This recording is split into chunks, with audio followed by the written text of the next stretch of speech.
line, screaming like a siren at night. Red and blue shouting, nobody's right. Smoke in the streets, truth under attack. Everybody's loud, nobody's got facts. Feeds keep scrolling, nerves stay tight. Matchsticks flicked in the dead of night. They sell fear, cheap package the lies, while the clock keeps ticking, empires on fire. Can't sit quiet while the world's on edge. Lines in the sand, standing on the ledge. No script, no leash, no polish, quiet. Just a voice in the dark and a spark to the wire. This is and I bring the fire. Gonna light it higher. No filter, no fear, I say it raw. Strike the match, let it burn through the fog. This is and I bring the fire. And I bring the fire. Everybody's selling truth like a brand, buying opinions they don't understand. Talking in circles, screaming online. Keyboard courage, borrowed spines. Yeah, power plays dressed up as peace. Same old wolves with different teeth. But silence is loud when the house is burning. And the fuse is short, yeah, it's still learning. I don't dance for the left or the right. I stand in the heat, I stand in the fight. No strings, no chains, no manufactured choir. Just gasoline thoughts and an open lighter. This is and I'll bring the fire. Gonna light it higher. No filter, no fear, I say it raw. Strike the match, let it burn through the fog. This is and I'll bring the fire. And I'll bring the fire.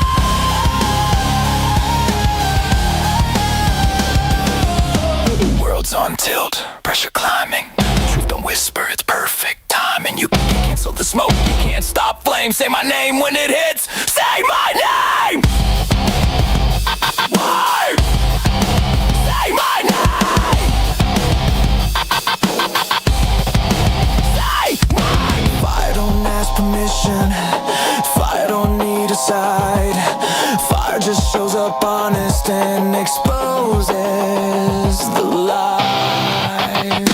This is and I'll bring the fire. Truth is harder. Burn it down till what's real survives. No smoke, no mirrors, just heat and lies. And I'll bring the fire. And I'll bring the fire.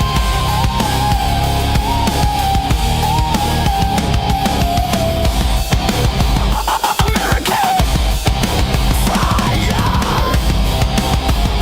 Strike it. Let it speak.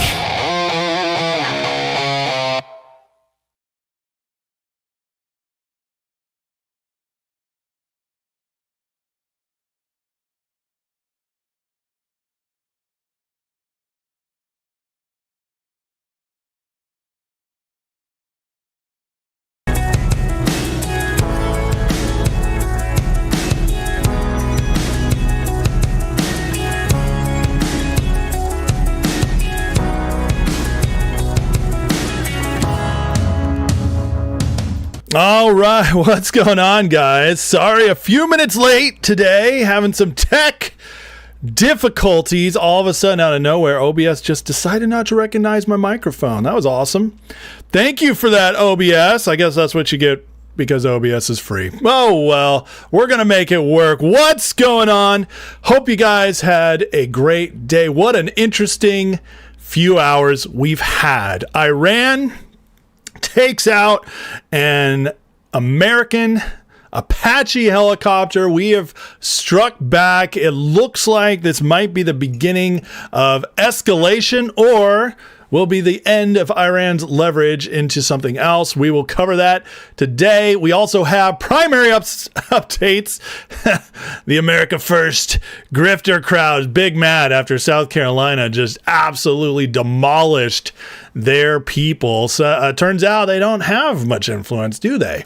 We got a major news as the House passed Border Patrol and ICE funding all the way through the rest of Trump's term. So DHS is now fully funded through 2029, which is a massive win for the president, plus all kinds of other stuff happening as far as cleaning up fraud. And then we got a hot, and I say hot, inflation report today. Is this terrible news for the president or the sign of something else coming?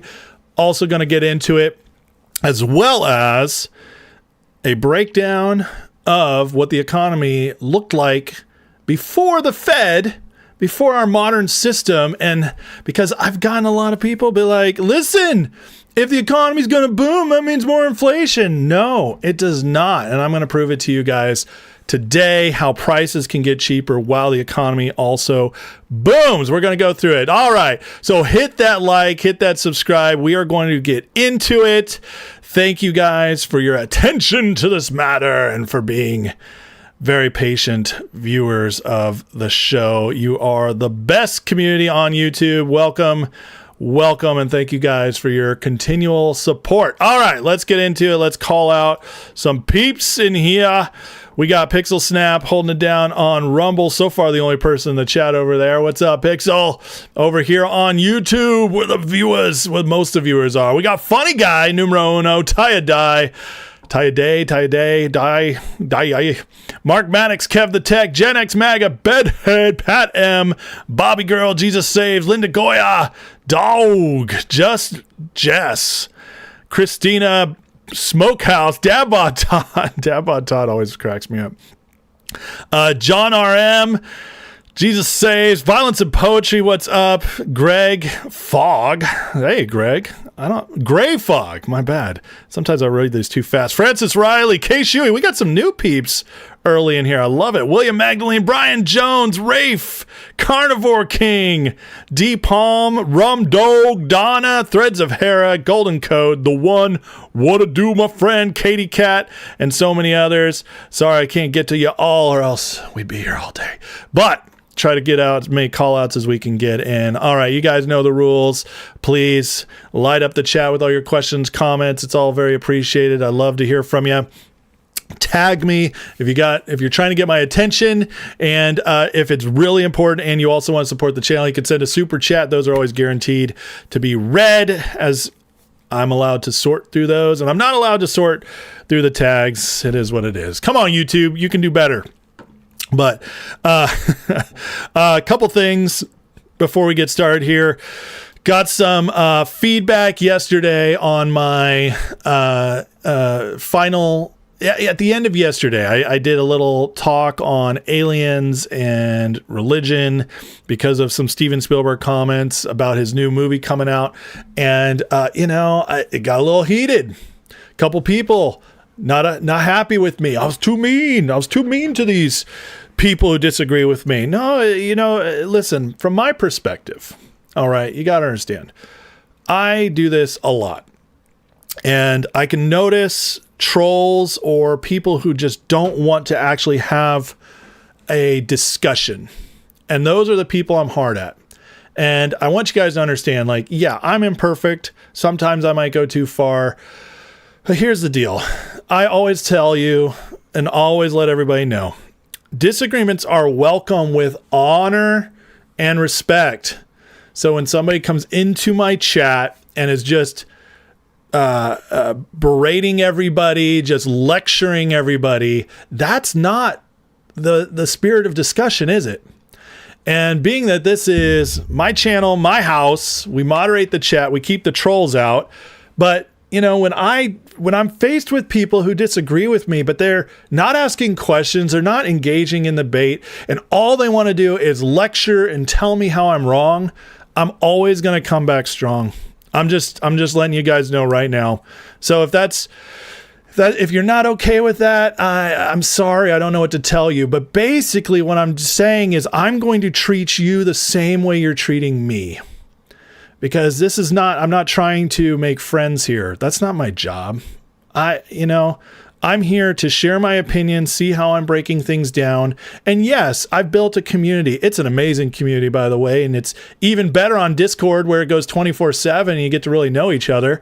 So, if you want to join that, in the description below. But, people who take time to get to know the community, who become a part of it, we have great discussions. And I'm all about great discussions. In fact, I always want to learn. But I just don't abide by people who aren't listening or trying to grow. I just have no desire to engage with those people.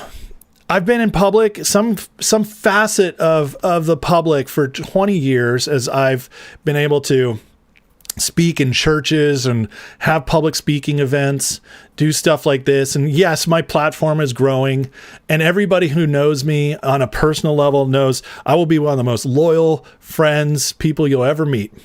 But as far as people who come on my channel who don't know me, who try to talk to my people in my chat, who many of whom have kind of become friends that I've gotten to know over time, and you're coming in and lecturing us and talking to us, I'm going to shut you down. That's just how it's going to be. And if that hurts your little feelings, I'm sorry. Go to somewhere else. Go somewhere else. I don't care. I don't care. It's not my job to be liked. It's not my job to play this game where I'm not trying to cast the biggest net possible, because you know what I've learned over the years? I'm 42 years old. I still got a lot of learning to go, but I have learned that you can never make everybody happy. So I don't try. And I don't care. I care about the people who actually want to make an effort, the people who care about relationship first. For me, it's relationship first, and then we'll talk whatever. If you have a disagreement, come respectfully and honorably. Other than that, I'm not, you come and dishonor my chat. I don't feel any sense to honor you. How about that? That's how it's going to be. And, you guys do with that as you want. I have a strong personality. I have strong convictions and beliefs, and I am very protective over my crew. And I consider the vast majority of people who come to this channel, who participate, who actually do good faith arguments, who join, become members, who are in the community, I consider those my crew. And so I will take out those who aren't. So again, ask questions. Please say, hey, I respectfully disagree, blah, blah, blah. But don't come in and tell me I'm wrong. Don't come in and tell me that I don't know what I'm talking about. I do a lot of work for this show. In fact, I do a lot more work for this show than most of you who come and just show up and go, I'm in my basement and I'm going to anger chat at you. I'm sorry. I'm going to treat you the way you should be treated. You tell me how to treat you. Okay. So other than that, we're going to have a great show today. We're going to have a lot of fun. Moderators, you guys know what to do. And, we had, again, we'll get into it in between segments. I'll get into the chat. I'll answer questions and comments. And, again, as always, all super chats will be read as my thanks to you for supporting the channel. And again, the best way to support the channel is to become a member. In the description below, you'll get a free month for your first month to try it out. Dante Joyner with the $10 super chat, leading by example over here, says, I know the midterms are sealed up, but do you think the Democrats, KKK-crats, will pull something nefarious to scare the American people? And what do I think of the idea of Vance taking over the Senate? Wow, you just got a 3-for-1, my friend. But hey, you know what? For $10 super chat, I will answer a 3-for-1. That is worth it. So I appreciate you, and thank you for the support of the channel. Let me answer this real quickly before we get into the rest of it. Okay, guys? First of all, I want to address where he says, the midterms are sealed up. First of all, I don't want to communicate that.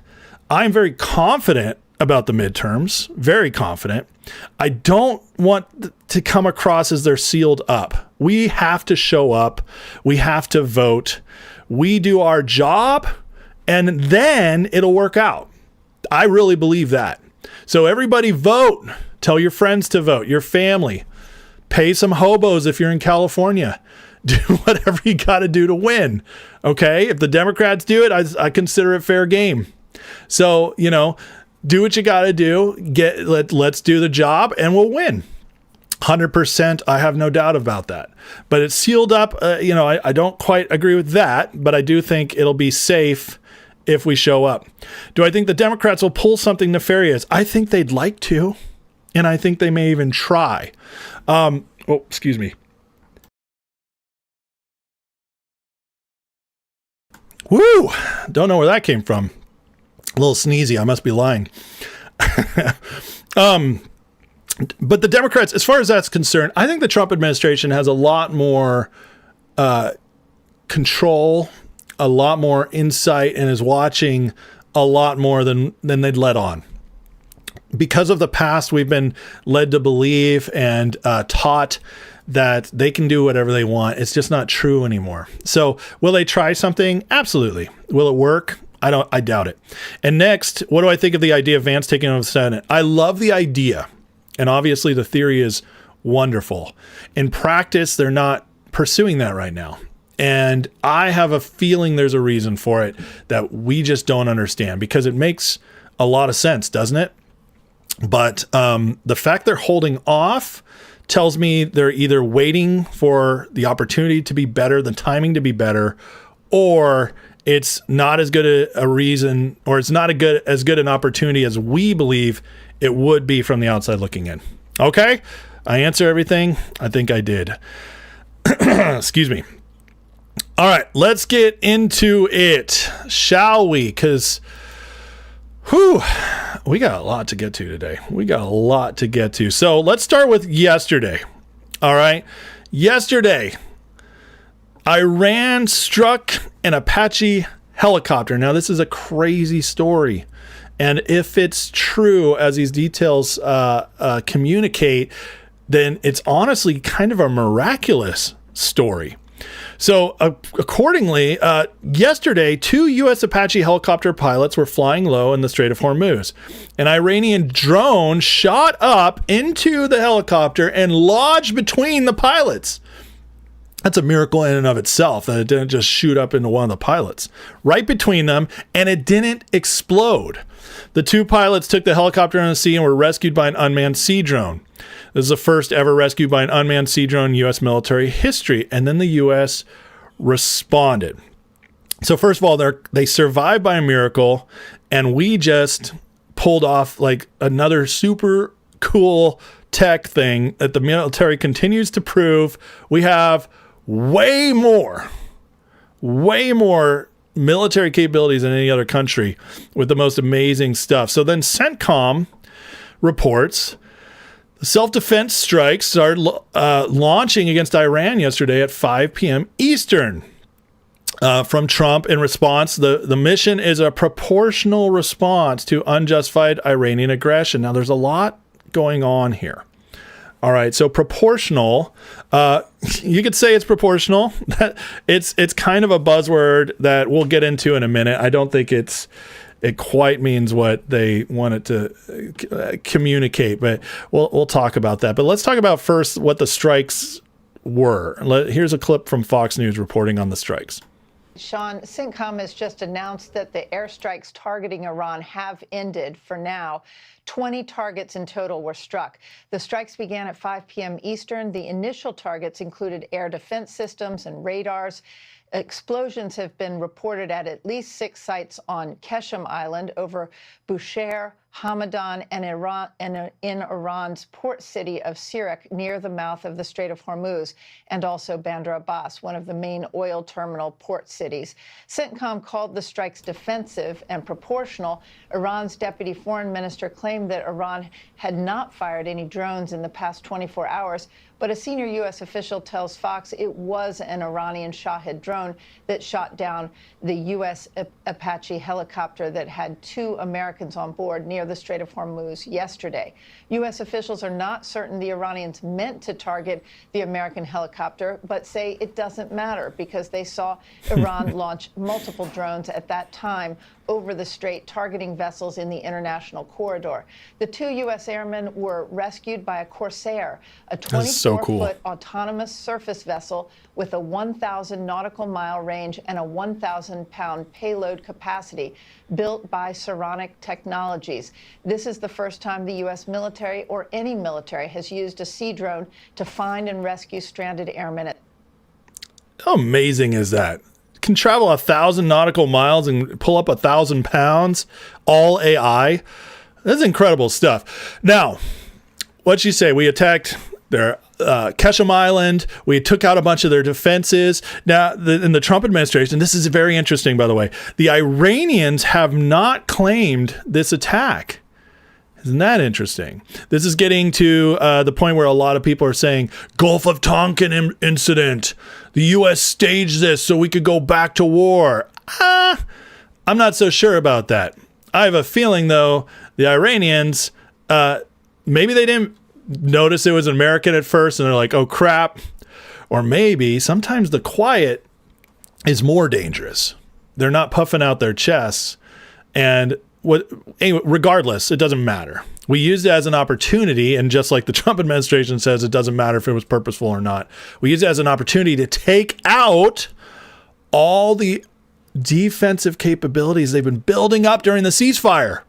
These 20 strikes we just launched, along with what Israel did last week, the 3 months of the ceasefire, or 2 months of the ceasefire, Iran's trying to be rebuilding their military a little bit.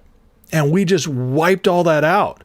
So now they're naked again. They have no defense again.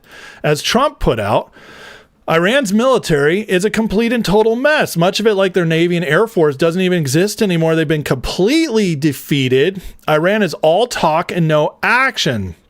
This is from 7 o'clock this morning. The bully of the Middle East is dead. They've taken too long to negotiate a deal that would have been great for them. Now they will pay the price. That sounds like more is coming. Now, Trump usually doesn't talk like this unless two things are about to happen. A, he's going to ramp it up. Or B, he knows they're at the final stages of this negotiation and he's putting the final pressure on taking away all their leverage. Now, going back to the proportional response, Trump also posted this clip from, yes, the liberal fantasy show. And it's a liberal fantasy show, the West Wing, because it was a show about a Democratic president who was tough and actually fixed America. So, yes, it was a liberal fantasy show. Regardless, this clip is pretty cool. And Trump shared this to kind of give us an idea of maybe what he thinks of proportional strikes, which is what they've been saying. Listen to this. I ask again, what is the virtue of a proportional response? It isn't virtuous, Mr. President. It's all there is, sir. It is not all there is. Very interesting. What's the virtue of a proportional strike? There is none. It's not all there is. I think Trump's playing with the language here because CENTCOM said a proportional strike, and Trump is giving us a little messaging. I mean, why else share this? Because, look, he's got the CENTCOM right here. This is in response to the CENTCOM post. Here's the rest of it. Sir, Admiral Fitzwallace. Excuse me, Leo. Pardon me, Mr. President. Just what else is there? The disproportional response. Let the word ring forth from this time and this place, gentlemen. You kill an American, any American, we don't come back with a proportional response. We come back with total disaster. Interesting. Now, is he just putting this out there to scare the Iranians? I don't know. Well, none of us know at this point, right?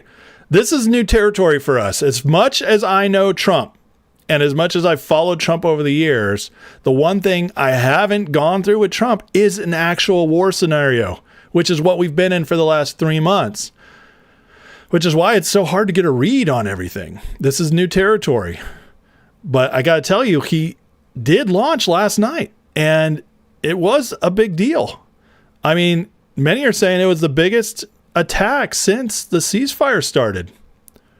So we've upped it. I mean, 20 strikes is no small deal. But here's the latest reporting from directly from Trump in a telephone conversation. I just got off the phone with President Trump, and he gave Fox News some brand new details on what happened with that Apache helicopter that went down earlier this week, and provided his thinking on where things stand with the negotiation. I want to start with a story the president told me, new details about the downing of this U.S. Army Apache helicopter. President Trump tells Fox News that the Iranian drone lodged in between the two pilots in this helicopter. They were flying very low. Let's skip a little bit ahead here. At any moment, it could have exploded, the president told me. And he said it was on fire. There was a lot of heat inside the cockpit of this helicopter. And ultimately, these two pilots were able to take it down into the sea, where ultimately they were rescued for the first time in U.S. That's really miraculous. history. Again, just hearing that, how it was on fire, Here's what he says about what's coming, though. Interestingly, President Trump told me that he is getting close to ordering new strikes against Iranian power plants and bridges because he says the Iranians are tapping the United States along when it comes to the negotiating process. He says the bully of the Middle East is dead, and he told me I may keep going when I asked him about a possible response to the Iranian missile fire that targeted U.S. forces in Kuwait, Bahrain, and Jordan overnight. The president said they had a chance to sign a deal and survive, indicating again that he may order new strikes against the Iranian regime in response to their dragging their feet at the negotiating table. Again, though, the latest information that we got from President Trump about that helicopter that went down earlier this week, really a remarkable story. The president called it a miracle. Incredible stuff. And then here, this is just Trump from about 20 minutes ago on what could be coming. I've been working with Iran for a number of months, and they should sign their deal. It's a good deal. It doesn't give them the right to have a nuclear weapon. In fact, it totally prohibits them from ever having a nuclear weapon. And it was just tap, tap, tap. I don't know what they're doing. So they then shot at our helicopter. Very expensive helicopter, by the way, but much more importantly, the two men, fortunately, they're okay. But an amazing rescue. If you ever get a clip, you won't believe the rescue, how cool it was. The equipment we have. Look, we have the strongest military in the world. And I gave them a break at the request of Pakistan. The Field Marshal and the Prime Minister of Pakistan are great. We stopped them from going to war with India. You would have had a nuclear war if it wasn't for me. But they became friendly to me, very friendly, and they're close to Iran, and they worked, and they still are working on trying them to do what's right. But we want a deal that's meaningful. We want a deal that works. We don't want to just have a Barack Hussein Obama deal, JCPOA, the worst deal. That was a path to a nuclear. It's the exact opposite. You know, I like on television, they say, oh, they should have kept that deal. First of all, it was over. It was a short-term deal. But that deal was a path to a nuclear weapon. This is a path against a nuclear. You can't have a nuclear weapon. His was a path to a nuclear weapon. They were developing during his administration nuclear weapon. If they had a nuclear weapon, there'd be no Israel, there'd be no Middle East, and they would have absolutely shot at us. So we'll see what happens. But we hit them hard yesterday, and we're going to hit them again hard today, in case you miss it, in case you don't turn on your television set. And we'll see what happens with the deal. We were really close to a deal, but they keep tapping us along. They keep playing us for suckers because, you know what? They dealt with some very stupid presidents. I have to say that. I'm embarrassed to say it. Some very stupid people were sitting there. Trump sounds pissed to me. I mean, and then you guys heard this, right? What he just said right here. Shot at us. So we'll see what happens. But we hit them hard yesterday, and we're going to hit them again hard today. We're going to hit them hard again today. It looks to me like we're at the end game. All right, this seems like it started with Israel last weekend. Israel was, and I talked about this on Monday. I think they rope-a-doped them. I think they played good cop, bad cop. Trump allowed Israel to attack, and then he got to play good guy, I stopped him afterwards. But they took out major targets, major defensive targets, and then the Trump administration just took out more. And we'll be waiting to see what they do today. But this feels to me like we're hitting the end game. What did Trump also say last week? That this weekend we're really close to a deal. Now Trump he's the master of deflection. He loves to say, he gives you he doesn't lie about the trends of like where things are going, but he'll throw you off the scent of what his plans are. What does he always tell people every time they ask you, what are you going to do? He says, why would I tell you that? That's stupid. I don't want my enemies to know. He said that since the first term. He's very, very consistent. So when it comes to dealing with an enemy, he doesn't want them to know but he'll tell us the trends. And that has remained consistent throughout this entire ceasefire, even when it's back and forth, deal, no deal, all that. But this weekend, then what happens? As this is ending soon, he's ramping up that language. I mentioned last week how this is starting to sound a little different. And then we get these Israeli strikes. Now we get the strikes from America ramping up. Iran is a lot quieter now. Something has shifted. Where it ends up, who can say? But this is interesting, right? Today is June 10th. We have 24 days until July 4th. 25 days. We're getting much closer to the birthday of our country, the 250th birthday of our country. Everybody knows Trump wants to have a massive celebration for July 4th. He wants to carry momentum from there into the midterms. Is he building up for that day to have all this done before then? Has this always kind of been, some working behind the scenes that we don't know about? I'm sure there's a lot we don't know about. What it is, who knows? But regardless, you can see the shift. And again, we'll see what the attacks are. But Trump continues to hammer this stuff out here today as he says the fake news media refuses to report how effective the U.S. naval blockade is, the most successful blockade in the history of naval warfare. Nothing gets through unless we want it to. It's a steel wall. Iran's doing zero business, not paying their military or any of their bills, and quickly becoming a failed nation. Lots of oil is getting out. Remember I showed you guys yesterday how the oil is getting out? But he ends with this: praise be to Allah. When was the last time he said that?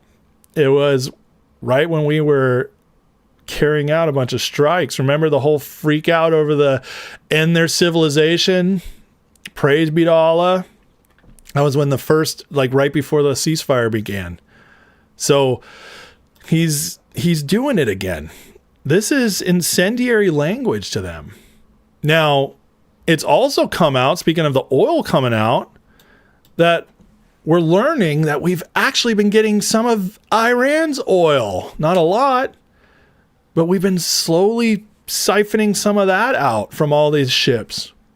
And on top of that, Trump has now said that, yeah, we might unfreeze their assets once this gets figured out. We might help them rebuild, but we'll get half their oil.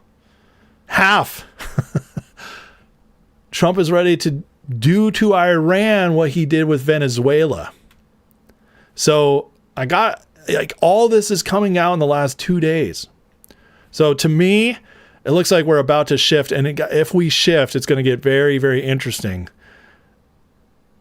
The leverage is all on our side. Now, this is one of the last things I want to show you guys today. So the Strategic Petroleum Reserve is down 8 million barrels in the latest week to 349 million. So it's down basically a million barrels a day, to 349 million, lowest since August 2023. That's not great, right? Yeah, we can all agree with that. We want it more, but this is what they're not saying. Yesterday, I showed how 70% of the oil that was going through the Strait of Hormuz is now getting out through pipelines. And then there's Strategic Oil Reserve, and this is how the oil prices are coming down. All this oil has been coming out in different ways. Well, when you think about the leverage we have and how the prices continue to go down, even with this war going on right now, this is how they're not breaking down. If we're doing, say, 1.1 million barrels a day with 349 million, you could make the point that we could keep up this pace for almost a full year before we ran out. Now, we're not going to get there. Does anybody else think this is really going to last another year? Absolutely not. And also, Trump it could get down to 200 million and he could say, stop, we got enough for now, prices will just have to go up. So the point is that we actually have a lot more leverage than we think, than they're letting on.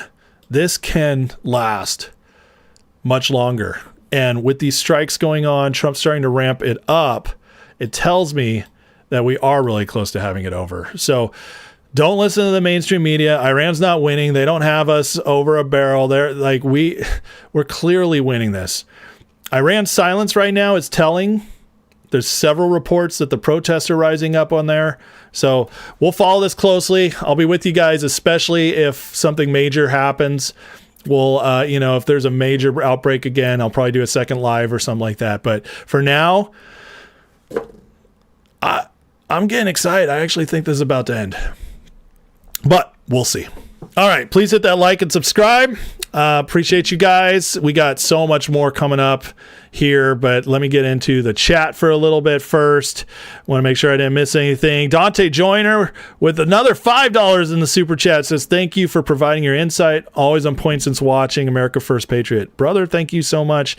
And again, I appreciate the support of the channel. Thank you for your attention to this matter. Okay, a couple of people tagged me. Vaughn's Poetry said the fat electrician once explained a proportional response against Iran. I don't know who the fat electrician is. That's interesting. That's a new one. WAP says it's gone from illegal war to why have you not taken him out yet? He exposes the truth to cut the opposite. That's 100% true, by the way. He is exposed. I mean, the Democrats who are really going after him. Remember Taco Trump? It was like Taco Trump never always chickens out. And then he follows through with the strikes on Iran. And then we went to the ceasefire and they're like, he stopped Taco. It's like, you didn't even want this to happen. You can't win with them. But see, people are starting to see through it. Democrats are losing influence. Their numbers are starting to go down again. Influencers, they're all losing viewers. They're losing their influence, as we're about to show you guys. We got a midterms report because of the primaries last night, and then we got a grifter report today that I'm going to have a lot of fun with, since the fake MAGA influencers Fagaland is very angry after last night. It's hilarious. I love it. POTUS always inserts Hussein when referring to Obama, referring to Q posts. I think, yeah, there's some to that. He also, remember, Trump started the focus on Obama being born somewhere else. He was the big push of the birther movement, like get his birth certificate out there. Trump was doing that in 2011, 2012. So he also uses that to always remind you that Obama is not one of us. That's another reason Trump does it. He was doing it well before the Q stuff. Trump's birthday is Sunday the 14th, UFC Fight Day. That is absolutely right. So this Sunday is Trump's birthday. It's also Flag Day, which how incredible is it that our president was born on Flag Day? You can't make up this guy's life. But I also have a cool connection to that. Is my father, who has since passed away several years ago, but he was also born on June 14th. So that's kind of cool. All right. Anything else here before we go on? Do you say no? Pride Month's being downplayed this year. Yeah, it's not being talked about it, and I'm going to keep it that way. Let's keep that trend going.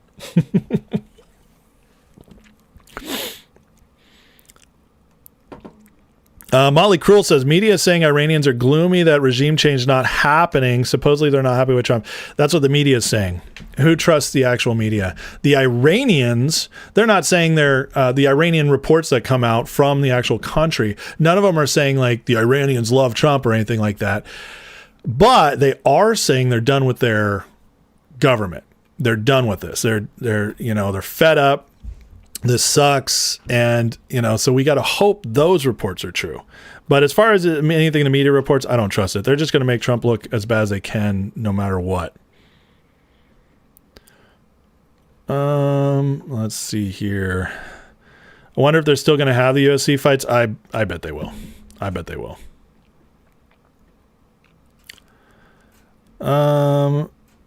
Fabuloso, I wonder if Trump was approached by the good guys after cooperating against Epstein and then got pushed for president. I don't know.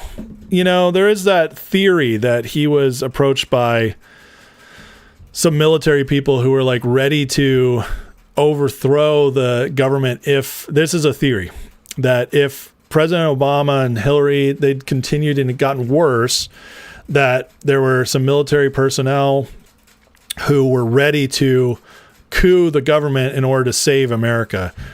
But they wanted to take one more chance to do it through the system. And they recruited Trump for that. That's an old theory. We don't have any proof it's true. We have a lot of proof, circumstantial evidence that says that it's possible. But yeah, that is a theory out there. DJ Fusion says, I find it suspicious Pratt hasn't conceded yet. Think something big is coming. Maybe. He tweeted the other day, patience. So I think there's still hope with the Spencer Pratt stuff. I don't think it's a strong hope, but and I do think overall it's going to be good, because I do think the elections are being exposed based on what's going on in California right now, which can result in action soon, that this won't happen again. But as far as Spencer Pratt this year, this election, I put it at like a 5% hope. We got to pray that Supreme Court decision comes either tomorrow or next Thursday when they release them. And the mail-in ballot is struck down, all the ballots that came in after Election Day. And then the federal government can go in and say, you have federal elections on these ballots. We are not going to let you certify any election results on ballots that came in after Election Day. That is the pathway. That's the one way we can see this happen. All right. So we need to pray that we get that decision from the Supreme Court very quickly in the next week or two. So I'd say in the next 8 days. Let's see here.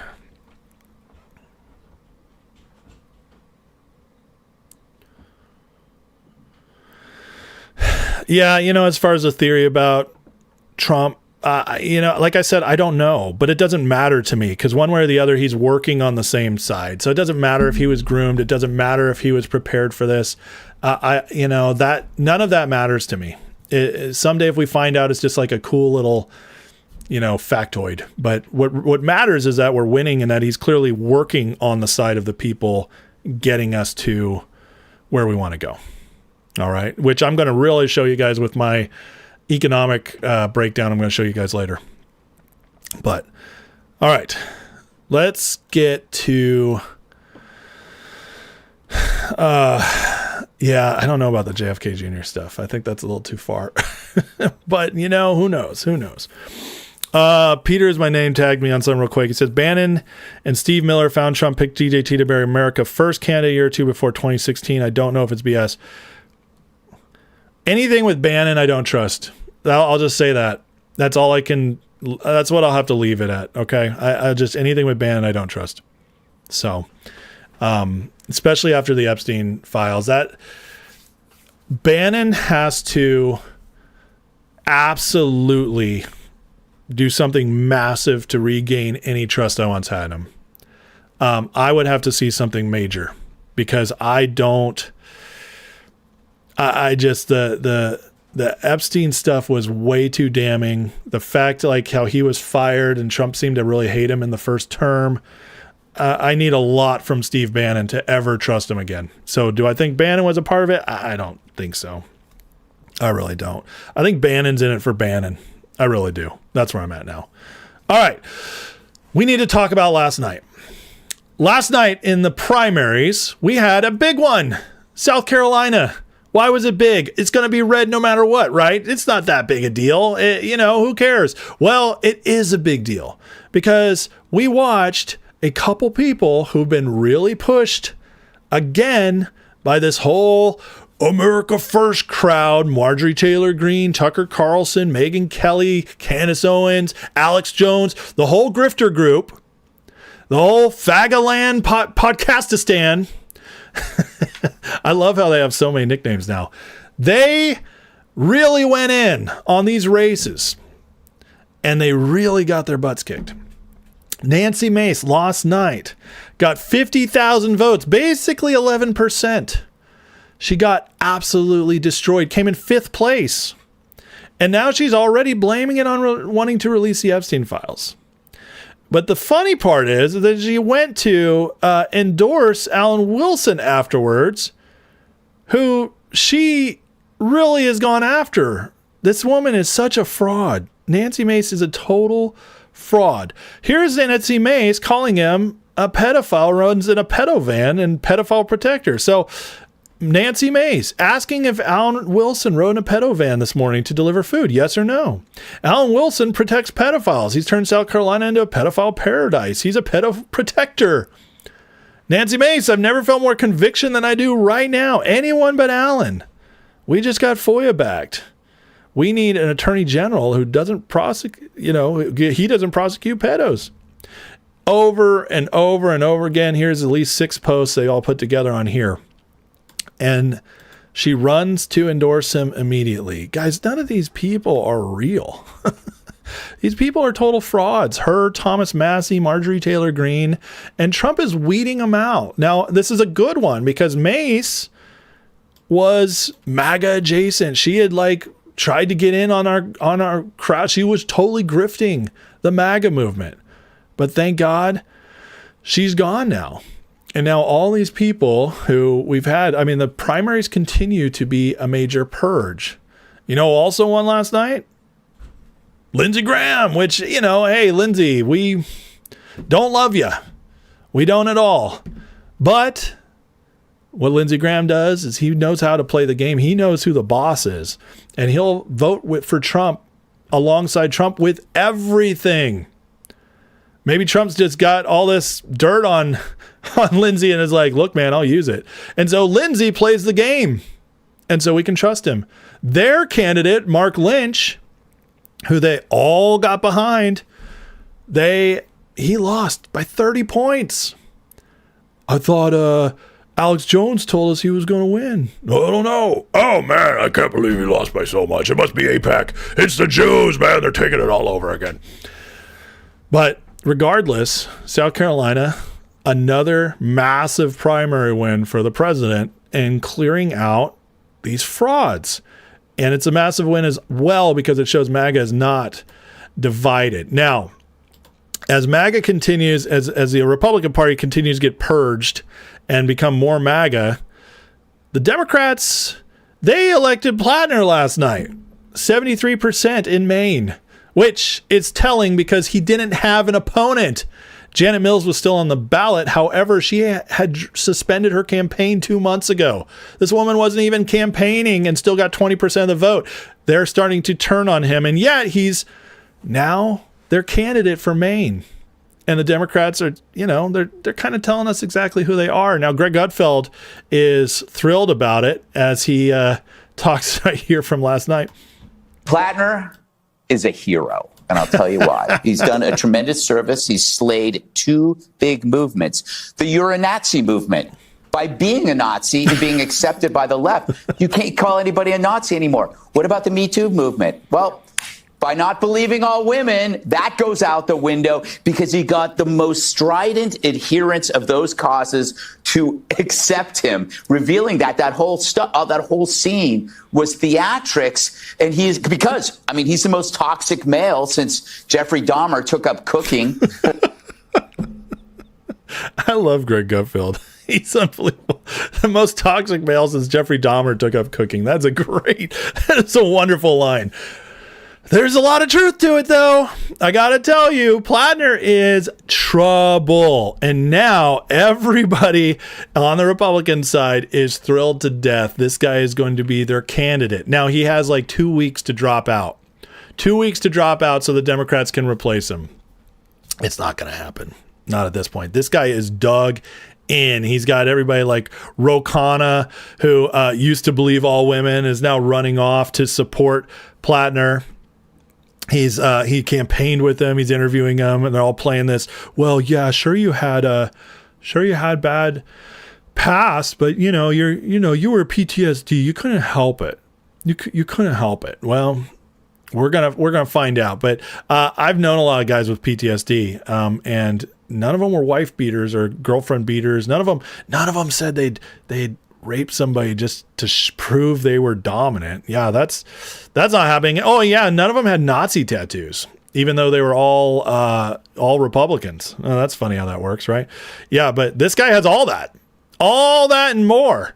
And word is much more is going to come out. So I'm going to love to keep exposing it because these guys are crazy. And speaking of crazy, this guy is about to win the primary in Michigan. This guy is a hardcore Muslim socialist. This is who the Democrats are about to nominate for the Senate in Michigan. So you'll have Tallarico, the the vegan, trans, gay but not gay pastor in Texas. You have Graham Plattner, the Nazi woman beater, pervert in Maine. And now in Michigan, they're trying to win against Mike Rogers, who's a great candidate, with an Islamic socialist. Listen to this, as Caitlin Collins, of all people, actually does a good grilling on him. Like asks real questions. Listen to this. As well, because my colleagues at K-File here at CNN found that you had deleted thousands of old posts on X, on Twitter, sometime before launching your Senate campaign. Some of those posts included messages that said, that championed the defund the police movement, described the police as, quote, standing armies. Why did you take those posts down? Well, let me just speak to a vision for public. Thousands of posts he got out. He cut off of X, which that's a lot of work for your aides. They're getting paid $6 an hour. But anyways, you can tell it stunned him. He doesn't want to answer. So here he goes on one of his crazy nonsense answers. Public safety that I think all of us can agree with. I think all of us want to be safe. We want to know that we can get home safely. We don't want to worry about being the victim of somebody's violence, whether it's from a neighbor or the state itself. And we got to get serious about the kind of policing we need. And for too long, we have not invested in the kind of recruitment and retention and retirement that has people from local communities wanting to join in and be a part of keeping public safety. But also for too long, our answer to every problem has been someone with a gun, and that's just not always the right answer. I think we can invest in things like community violence intervention. I think we can invest in things like behavioral response. And that has earned broad agreement, whether you're talking about folks in law enforcement or you're talking about folks who have been long thinking about how to reform our system. Broad agreement. Ask the people in Austin when they defunded their police department significantly, although Abbott came in and overturned that. But for a while they did, and they boosted their social programs. And what happened? Crime went rampant. It went way up because guess what? You can't send a social worker to go help somebody who is who's shooting people, who's beating a woman. They don't care. What they got, tell us how your feelings are. Why are you being so aggressive? Yeah, that doesn't work. This guy is full on defund the police, socialist, crazy man. And the good news is this. See, even with the polling showing that he will lose to the Republican, they're going through with it anyways because Democrat primary voters are crazy. They are run by their base. Their base is the crazy people. All the moderate Democrats, God bless them, there are still that exist. They don't get a say anymore because they've been completely pushed out. Because there's only like 20% of them, 25% of them actually have a little bit of common sense. Those people don't run their party anymore. And so these guys will sacrifice these insane people up to the election gods and just so they can have their say because God forbid they elect somebody who, is white or who doesn't have insane beliefs. But that's what happens. So the eating their own is going to bite them in the midterms because this guy's going to lose. He will lose. Plattner will probably lose. Tallarico's definitely going to lose. And you know what? To take back the Senate, they have to win 7 seats that are up right now. They have to overcome 7 seats that are already taken by Republicans. It's just not going to happen. So good luck, Democrats. You're in big trouble. In fact, you might lose one of your seats here in Michigan and Republicans can gain because you're nuts. Because you're nuts. Now, you wonder why they're nuts? This is a good example. This is the consultants who help pick the people. And I saw this clip earlier and I couldn't believe it. This is wait till you hear this guy's voice and how he talks. But again, the crazies run the party. And why am I showing you guys this? Because this isn't a candidate. Just to give you an idea of who's actually picking the candidates, who's running the Democratic Party from behind the scenes. Just listen to this guy, and then you get a good example. And at this point, you hadn't vetted Graham Plattner. You hadn't done a full scrub of who he is. How did you go about vetting him? And why did you? We paid a nice firm a whole chunk of money and got some stuff back. Some of what you've seen on the news we got back. Other stuff we didn't. Who talks like this? Some stuff we didn't. I don't know. I always am just kind of like I don't know how to talk. I just why did my mom give me this voice? It's weird. He's so Did the weird. vetting process turn up the tattoo that became so controversial? No. The Reddit posts, did that turn up in the vetting process?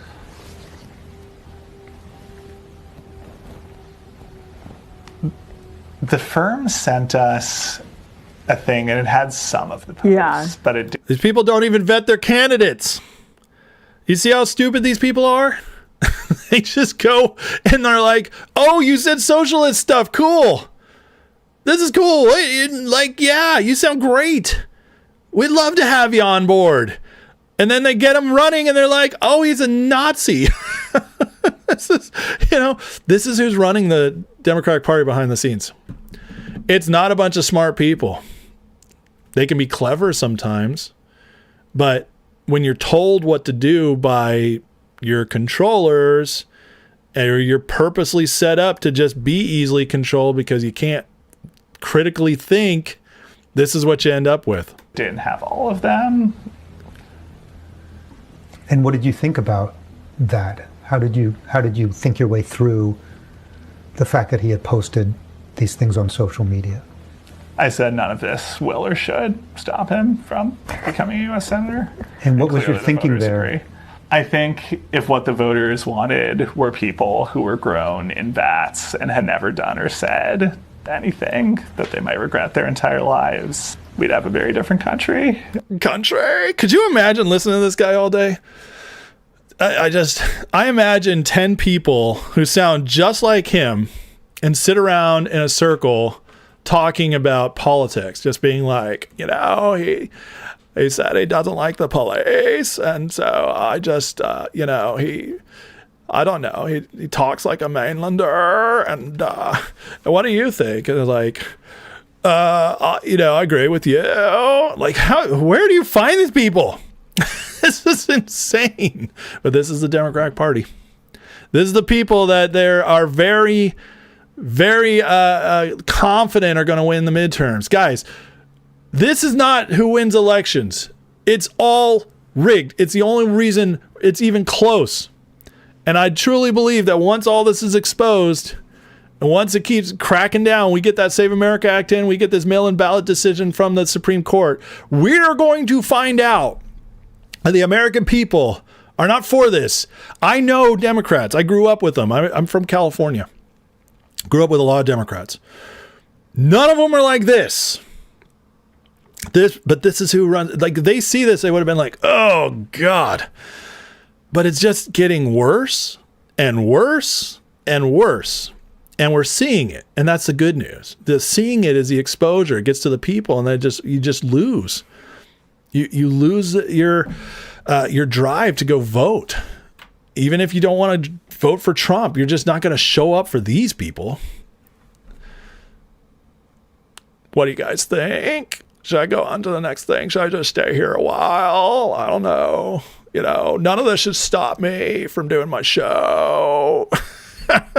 He doesn't even have the RFK Jr. excuse of like his voice box going out. This guy's just, this is who he is. Anyways, with all this going on, there is a little bit of good news. And the good news is this. We're getting ready to, the Republicans are actually maybe going to do something.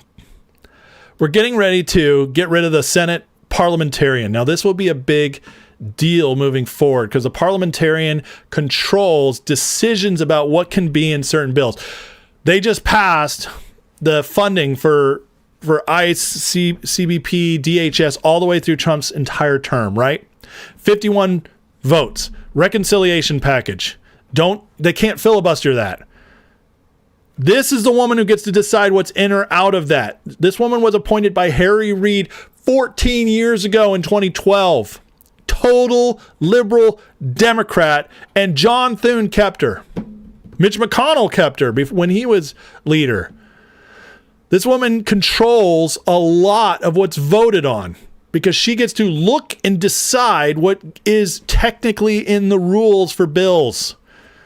This is a big deal. They're actually finally putting the push to her to get out. Trump is jumping down on John Thune. Get out of here. She also, some people think, depending on the rules, depending on how you ask and what John Thune's capable of doing, that she can actually be the one who determines how a filibuster can be used on everything. I don't know. I think it's still the Senate Majority Leader. I haven't fully looked into all that. That doesn't make sense to me that she would have that control. But she does control what's in and out of bills. With this woman, they would have, in the reconciliation bill, been able, if it wasn't for her, to put the SAVE Act in the reconciliation bill and pass it with 50 votes, plus Vance. She's the one who blocked that. So it's a big deal you get rid of her. Get a Republican in there. Get a MAGA Republican in there. As parliamentarian, things can shift. So this gives me hope that maybe, just maybe, the Save America Act is still alive in this Congress before we get to November. Susan Collins, who's the 50th vote, which means J.D. Vance can advance it, has now completely turned her support to the Save America Act. Why? Because she's trying to win an election in Maine, and her voters need to know she supports it because they support it there. So she has turned because she's in a tight election and she knows it's popular. That's a good news. That's why rhinos are better than Democrats, because you can still force them to do stuff. So there's a lot of hope still looking ahead that this could still happen before we get to the midterms. With all that said, based on what I showed you guys yesterday, the numbers are still trending very much upwards for Republicans. And if Iran gets solved this week or next week, or even in the next 2 months, oil keeps going down, economic numbers keep coming in well, Democrats are screwed. And that's going to be really hard for them to accept because I just don't understand why. We're just better at this, and we just find people, and we can't lose the midterms. All right. Can't let them win. Better times ahead. We break through this, but in the meantime, nothing else. If nothing else, the Republican Party has gotten much more MAGA as we get to say goodbye to Nancy Mace and many others, as Trump's endorsements are now up to 149-1, with the one loss being that one barely lost in the Iowa governorship. So we're winning, and I believe it'll just ramp up more momentum as we get closer to the midterms. All right. With that said, please hit that like and subscribe, guys. Next is today's Grifter Report. I didn't have one yesterday, so we're making up for it today. But let me catch up in the chat. Make sure I don't miss anything here. You guys love the voice, don't you? Thomas Victory says, I left a few comments of most consequential videos to watch from Rich Does Politics. Great segment with Rich. I commented a need to know for you. Stay mindful of comments. I read a lot of comments at Thomas Victory. I can't read all of them, but did you leave it on his channel or mine? So sometimes it's hard to see them all. Stephen Katzman asks, why is there a parliamentarian? We don't really need one, to be honest. But, the Senate, one thing they've done over the years, so the Senate has a lot of rules that are not constitutional, and they're extra constitutional. They're added later on top of within the rules of the Senate. They can vote on. They can create their own rules. So they're not anti-constitutional. It's like you can't just say it's not in the Constitution. It's within the parameters of the Constitution. It's just not constitutional directly.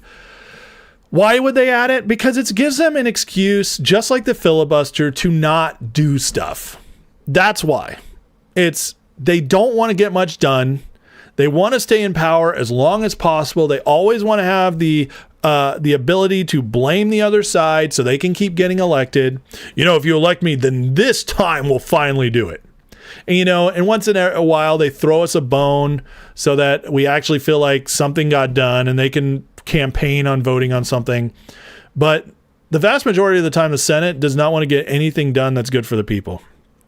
They are the House of Lords of our country. They have longer terms than the president, 6-year terms. They don't have term limits, so they can outwait. They can be there forever, and they just like the grift. They like to make money off of it. Most of the stuff they do is behind the scenes to hurt our country, allow things to happen. They don't put check on executive power when it's hurting America, like with Obama, Biden, Bush. They don't put checks on them, and then they do try to put checks on it when it's helping America, like with Trump. But everything designed is just to slow things down. And so how many times in our history of the Senate, things died in the Senate that were popular with the people? All the time. But they're always up for expanding the government size. They're always up for that. It's a game. It's a dirty, dirty game, and they give themselves reasons to complain and to hide. Oh, it's not our fault. The parliamentarian wouldn't allow it. Why is there a parliamentarian? That's not of the people. We didn't vote for that. Well, it's a Senate rule. Okay, change it. I mean, what about the filibuster? Well, we can't get past it. 60 votes. Well, why do you need a filibuster? Well, it protects the minority. Yeah, but is it constitutional? No, but it's a rule. Can you change it? Yeah, but why would we do that? They might change it the next time. Yeah, they might. So why would you keep it? Well, we don't want to be the ones who change it. It would look bad. Okay, thanks. You don't have a reason, do you? No, I don't have a reason for the filibuster. Oh, by the way, okay, filibuster, fine. You guys debate it till you pass it. Okay, we can live with that. No, we don't debate. You don't debate? What do you do? Well, we just say there's a filibuster. So there's no actual filibuster? You just have to get 60 votes? Yeah, that's what we do. You guys are assholes. That's what it comes down to. That is what it comes down to. It's crazy. All of this is crazy. Okay? The filibuster, the parliamentarian, all these Senate rules are insane. At least the House still mostly operates like it's meant to. They just pass stuff. But it dies in the Senate. It goes to the Senate to die. And that's because the House is always recharged every 2 years. They're all up for election every 2 years. So the House changes. The House shifts with the mood of the country for the most part. And so the House is like built in to be most representative of the people. The Senate was originally supposed to represent the states. In the Constitution, the states chose the senators. You'd vote for governor, you'd vote for your state legislature, and they would pick the senators and send them to Congress. We didn't vote on senators. That came along later. That's an amendment to the Constitution. You could argue it's better the old way. The House is the people, the senators are the state. But now we popular vote these people in, and so the people who are closest to us, most accountable to us, which is our state representatives, they don't pick these people anymore. And so, everything's crazy. Everything's changed. So,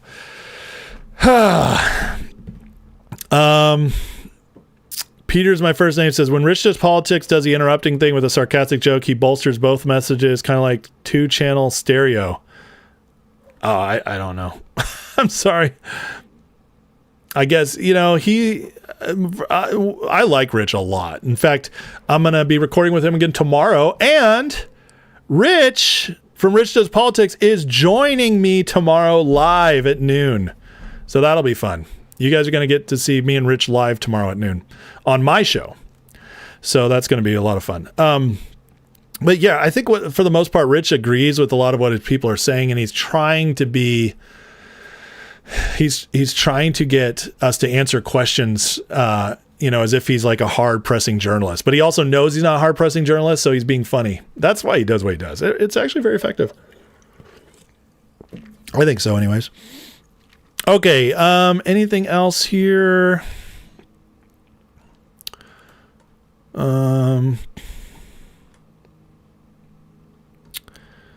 Nope. Okay, so no super chats, no more tags right now, so we can move on to the next one. By the way, thank you guys. Please hit the like, hit the subscribe. And if you love the show, if you really like the community that's awesome in the chat here, please consider joining and supporting the channel full-time, month after month. It's just a few bucks a month. You get access to Discord, which is 24/7, the community, all kinds of fun chat rooms in there, politics, memes, sports, and then the general chat, just getting to know each other. It's great stuff. Good conversations always going on in there. Plus, you get access to all members' lives, which we just did one on Q, did a class the other day, going to be doing another class this week. So, stuff like that, just it's all there. And you get a free month if you use the link in the description below. Click on that link, sign up, get a free month to try it out, and then you can stick with it if you want. Starchild asks, can't JD fire the Senate parliamentarian since he's president of the Senate? Again, it's the stupid rules thing. Could JD, if he comes in as head of the Senate? Possibly. I don't understand why they're not doing it, but I'll tell you what. The Trump administration has shown us, especially this term, that they're willing to do whatever it takes legally to get stuff done. So the fact they still haven't given the Senate to JD Vance as the leader tells me there's a reason. They're either waiting or it's not the reason to do it. So that's the question. That's the reason. So, all right. So, anyways, what exactly do you do here? That's what they should ask to those guys. All right. Let's get to it. Grifter report time. I know you guys missed it yesterday. It's back. I got plenty of grift to report on. The Fagaland, fag holes. That doesn't work. Mass holes. The Podcastistan. We got some good stuff to get to today. So, in case you missed it, in the Podcastistan sphere, the We're the Real America First sphere, they've been rehabilitating Hunter Biden, of all people. Yeah, Candace Owens had him on. Marjorie Taylor Greene's retweeting him. Ian Miles Chung. I mean, you go down the list. It's Hunter Biden is great time. That's what they're trying to push. Great. I love it, right? Real cool. Hunter Biden. Well, this polling firm, now they're called Blue Horizon Polling. I've never heard of them. It's probably not very real or very good. So don't get too excited about this. But they did run a poll of apparently 1,200 Democratic primary voters and asked them, who would you like to be your Democratic national leader for 2028? And Hunter Biden came in at 53%.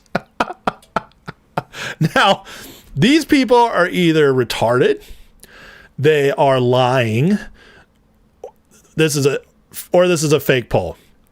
I'm going to go with probably retarded, because that's the president, that's the Democratic base. But I got to tell you, like, this is crazy. And please, I want this to happen. God, please, I don't ask for much. But if you could just give us Hunter Biden or Kamala, I really love these top two. Or AOC, 3 of the top 4, I'm like, let's do it. Newsom would actually be the only one who'd be a decent campaigner, although he's got enough stuff in his past to probably be an easy win as well. But the top 3 of these 4, beautiful. Please let it happen. You guys think Hunter Biden could get more than like 35% of the nationwide vote? You're crazy. This would mean the most, well, actually, after a full campaign and then being like, whoa, got to do our anti-MAGA vote. Let's say he'd get 42% of the national vote. Okay, which would be just the biggest landslide since Reagan in '84 when he got 49 states. That's what JD Vance or Rubio would be doing. So please let this happen. Even if Kamala Harris runs again, she's going to do worse than last time. Trust me. So This is awesome, and just gave me a lot of good laughs. So I figured I'd share those laughs with you. Now, here's the funniest part. I don't actually think this is fake. I think they're actually trying to at least test the waters on this. And the reason why is because of Hunter's own page. You got to see the way he's been posting lately. He is in full rehabilitation mode. I'm Hunter Biden. You never actually heard from me. This is his pinned post from just under a month ago. This is the full rehab. They're trying to get it in here. We have Rokana posting, and then he's like, "Now this is a fighter. Thanks, Deborah." He's engaging with everybody. But the funniest part is his actual like look at me posts. It's just like it makes me here like this right here. Things the recovery industry will not tell you. This is like he's trying to be a serious person. That's the funniest part of all. The drug work, that's why people use it. Not weakness, not moral failure. So he's trying to paint himself as this victim who's come out of it. And he's very smart now. He's very smart. He understands you and he's going to help you. I'm telling you guys, this is where we're at. They are so worried about 2028 because they have no one that they're now pulling out Hunter Biden, and they're watching, I guarantee you they're watching Graham Plattner and saying like, I think this guy could win. If he could win, Hunter Biden could win. And they're like, let's fully rehabilitate this guy, his image, and let's just see if any support's there. I'm not saying they're actually ready to run him, but it's pretty clear somebody's working with this guy to try to get him out there. And the fact they got the America First grifter sphere behind him, that Candace Owens interview was a joke. It was so like touchy-feely, like we're best buddies. They're trying to get that group in. And they actually are trying this. This is wild. Shame is not guilt. You can't shame someone who already named the thing you are. Guilt can coexist. I mean, it's all over here. In recovery, we learn. But then he has like some thoughts here. I don't know why you haters are surprised I'm engaging here. If I'm anything, I'm prolific because you saw my 10,000 photos and 30,000 text messages. They're playing a game. They're playing a game. Here's him calling out Trump. But you can see these long posts and everything. Like they're well written. Whoever's writing it for him, because I guarantee you he's not writing this.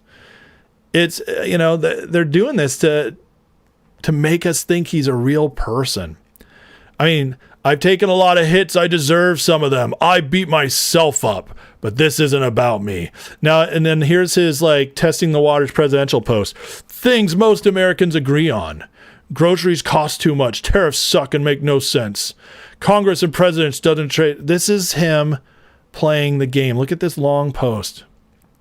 Canadians are super effing cool.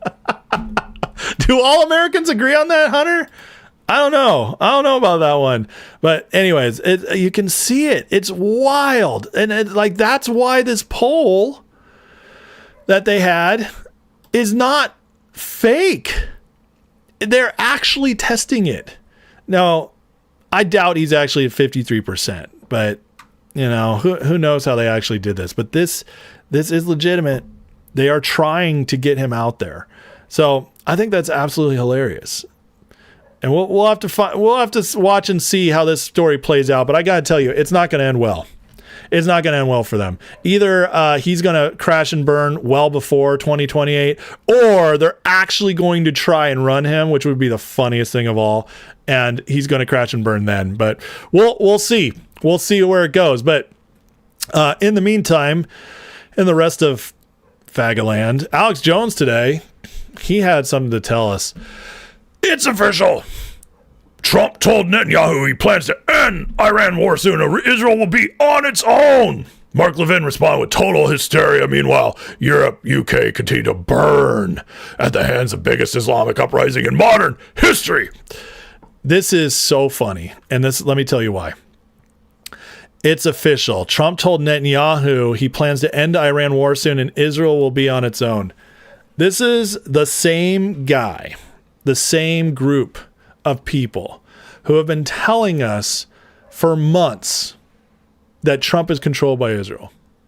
For the last year, if you're Dave Smith, they're all together on this. And Trump's controlled by Israel, but now Trump's cutting off Israel? I don't understand, Alex.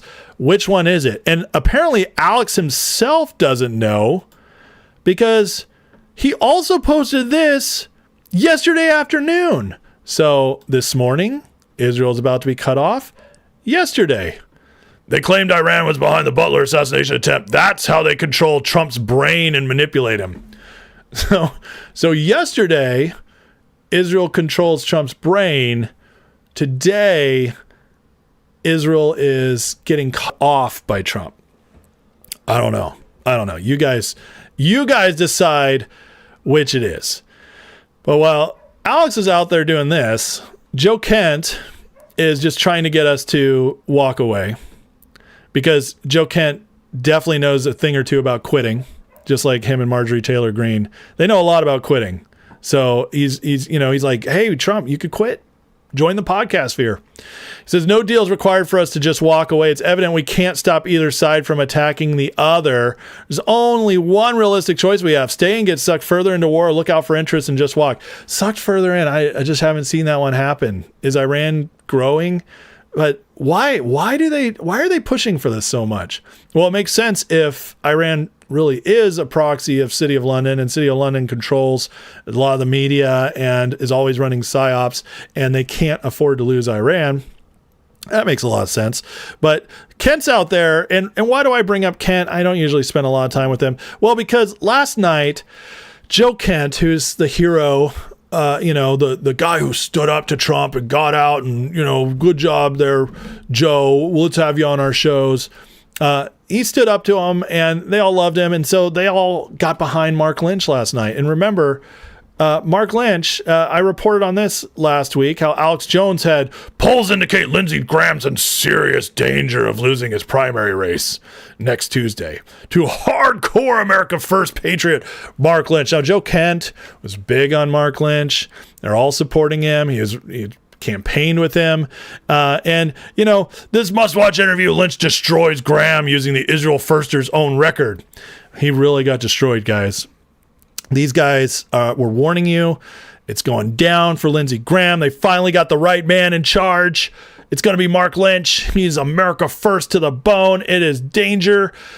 Joe Kent yesterday. Today's the day. Get out and vote for Mark Lynch. Dump Lindsey. And the voters responded. They came out and they made their voice heard, and Lindsey Graham won by 30 points. Oh man. Wait, but Alex, it was, the polls said he was in serious danger. What happened, Alex? But I thought Alex Jones was right about everything. That's what I tell you guys. I'm always right. Always right about everything. I'm going to find a way to be right about this. It was danger until it wasn't. Guess what? With 50%, there's not even a runoff anymore. It's over. It's over. And so Lynch got defeated. The podcasters fear. But listen, guys. But listen, AIPAC funds Graham. It's obviously the money. He just got more money. That's how it works here. Because except for when the AIPAC person loses, then it wasn't, then money doesn't matter. But yeah, this is what happened to Thomas Massie also. Destroyed. You notice how everybody they go all in on just gets absolutely, ripped apart. This wasn't even close. This wasn't even worth showing up for. We're talking about Lindsey Graham. We don't even like Lindsey Graham. MAGA doesn't even like Lindsey Graham. And yet, we trust Lindsey Graham 30 points more than we trust the America First guy that the Jews chose. The Jews chose Lindsey Graham, I guess. Oh, yeah. Okay, well, make your excuses, but just hilarious. Hilarious stuff. And now we have not even 24 hours later, Marjorie Taylor Greene giving us a warning. When you cast out and try to destroy those of us who fight the hardest, you weren't cast out, Marjorie. You quit. Kind of an important factoid there.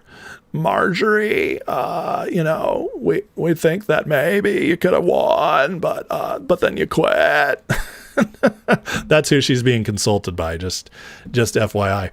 But she tried to cast out, destroy those of us who fight the hardest. You keep and protect weak, cucked men. I guess Mark Lynch wasn't weak and cucked because he just got pummeled by 30 points. What's that say when Lindsey Graham beats you by 30 points? Let's just say you have a problem on your hands. We aren't in your cult. We owe you nothing. And we're the strongest fighters. To which Nancy Mace replied, amen. I can't with these people. This is just such a joke. This is the most performative nonsense you've ever seen. And like the fact we are clearing out these people just makes me so happy. So happy. I mean, Nancy Mace, just what a joke. These people are all gone now. Massey's on the way out. Nancy Mace on the way out. Like, that whole Epstein thing really worked, huh, guys? Good thing you guys all joined with the Democrats to try to take down Trump, and now you're all packing.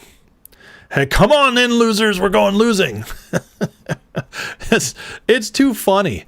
It's too funny how they all work together. It's like they all just keep recycling with one another. Oh, let's interview you. Let's interview you. Let's have this person, retweet. It's just the same 15, 20 people. They're all just recycling. They all thought they had influence. And now they're getting absolutely destroyed over and over again. It's just a beautiful, beautiful thing. I love it so much. And with all this going on, them getting just exposed. Well, Candace is finally back, and she just wanted us to know this about our nation after coming back from Russia and getting her Dugonitis taken care of. My takeaway from visiting Russia is that it is our society that is on the decline, not theirs. Russia, like I said, has not been communist in over 30 years. What about us? Pornography, welfarism, nonstop war. What'd she say? Welfarism? Nonstop. Pornography, welfarism. They don't have pornography in Russia? I still don't know what welfarism is. Nonstop war, debt. Isn't Russia and Ukraine right now at war? And a much bigger, deeper, crazier war than we're in? I don't know. I guess I haven't been there. People telling us that this is freedom, right? This is great. This is you being free. You wouldn't want to live in Russia. That's the boogeyman syndrome, right? They're comparing it to something that you've never seen so that you don't, riot in the streets. I guess so. If you're not Orthodox in Russia, you can be in prison. I don't know. I just, and I'm not anti-Russia. We have this talk all the time, but to say it's better than America, that's crazy. But you know what, guys? At least we don't have. That has not been communist in over 30 years. What about us? Pornography, welfarism. At least we don't have welfarism here. Or they don't have welfarism. I still don't know what that means, but it sounds good, right? These are the dumb people that are trying to tell us what we should think about our country. It's pretty amazing. The crash out is what's so amazing to me. So in everything I showed you guys today, I mean, between Hunter Biden, them trying to prop him up on his little tour, his rehabilitation tour, from Alex completely flipping the narrative on Israel, again, day after day, depending on what day it is, to lying about what's going on in our primaries, to all of it. I mean, nothing they say is true. And that's where we got to be at that point. Like, it's already been bad enough. We've already mostly known it, but they're getting worse. It's getting so, and they're just not smart. If you're going to lie to people, be consistent. Spin a real narrative. Don't tell us it's World War III for the 875th time, because it's going to happen one of these days. Don't do that. But they do, because they're stupid and because they have no ideals at all. Their only ideal is fame, fortune, payments. We're seeing it more and more, and it's just grosser by the day. But you know what? Most people are waking it up to it now, so we can laugh about it, because this is the funniest thing I've seen in a few days. And I'm going to continue. I guess being on Candace really boosts you with Democrats now, which that kind of says all you needed to, right? So, all right. Hope you guys enjoyed this Grifter Report. Please hit that like and subscribe if you did. Got a couple more things we want to cover today, including Trump's justice picking up and good things happening over there. As far as what the Trump administration is pushing forward. And then we got to talk about the economy a little bit, especially with this inflation numbers and what it means for what Trump could be doing down the road versus what people are lying that he's doing. So first of all, though, let me get back into the chat. I did see a super chat came in. Savno01 with the $2 super chat says Trump just dropped some new info on 2020. Did he now? Well, let's go over to Truth Social and see. Or was it in the interview? If it's in the interview, must be in the interview. So we'll I'll have to I guess I could pull this up real quick and just see. Trump endorsed Susan Collins. Uh-oh. Here's Trump saying we got millions of barrels of oil from Iran. 22 ships we've taken. So that's something interesting.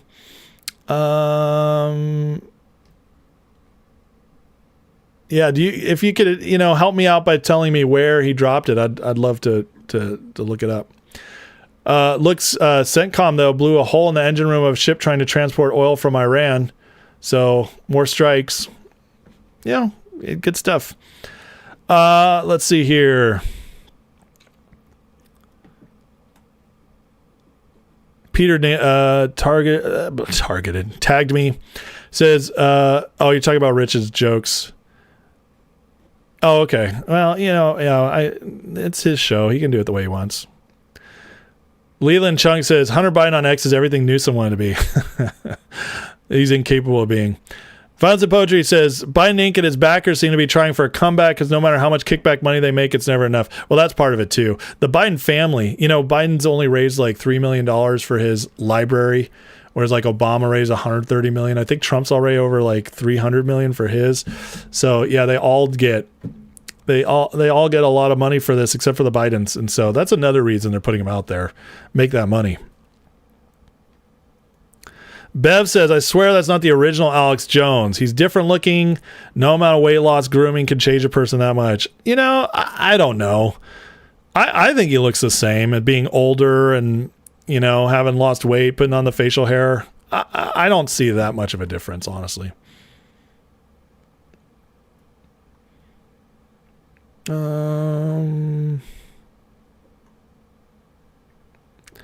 Anybody else? I'm missing anything?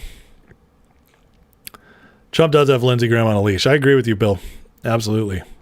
He gets him to vote for him for everything,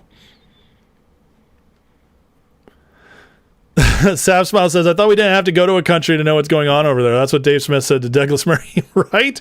Well, I guess he didn't tell Candace.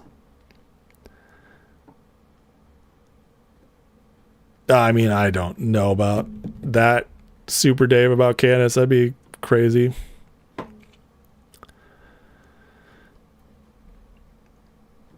They're going to make Blanche testify about the release of the Epstein files. That's fine. Blanche will do great. I have no doubt about it. So, all right, hit that like, hit that subscribe. If you guys are enjoying the show, please consider joining in the description. Click that link to Patreon. Get a free month. No obligations at all. You can quit at any time, cancel, but you will get to try out the Discord group, get to know the community, be a part of that. It's really awesome. And then also get access to members only live shows. So I think you guys will enjoy those. We have a lot of fun with those. Let's get into the next segment here because there's a lot happening. Trump administration is always just doing a lot. And it's still getting wins despite the fact the Democrats completely against him, deep state globalists completely against him, and a lot of the Republicans. But what happened last night was huge.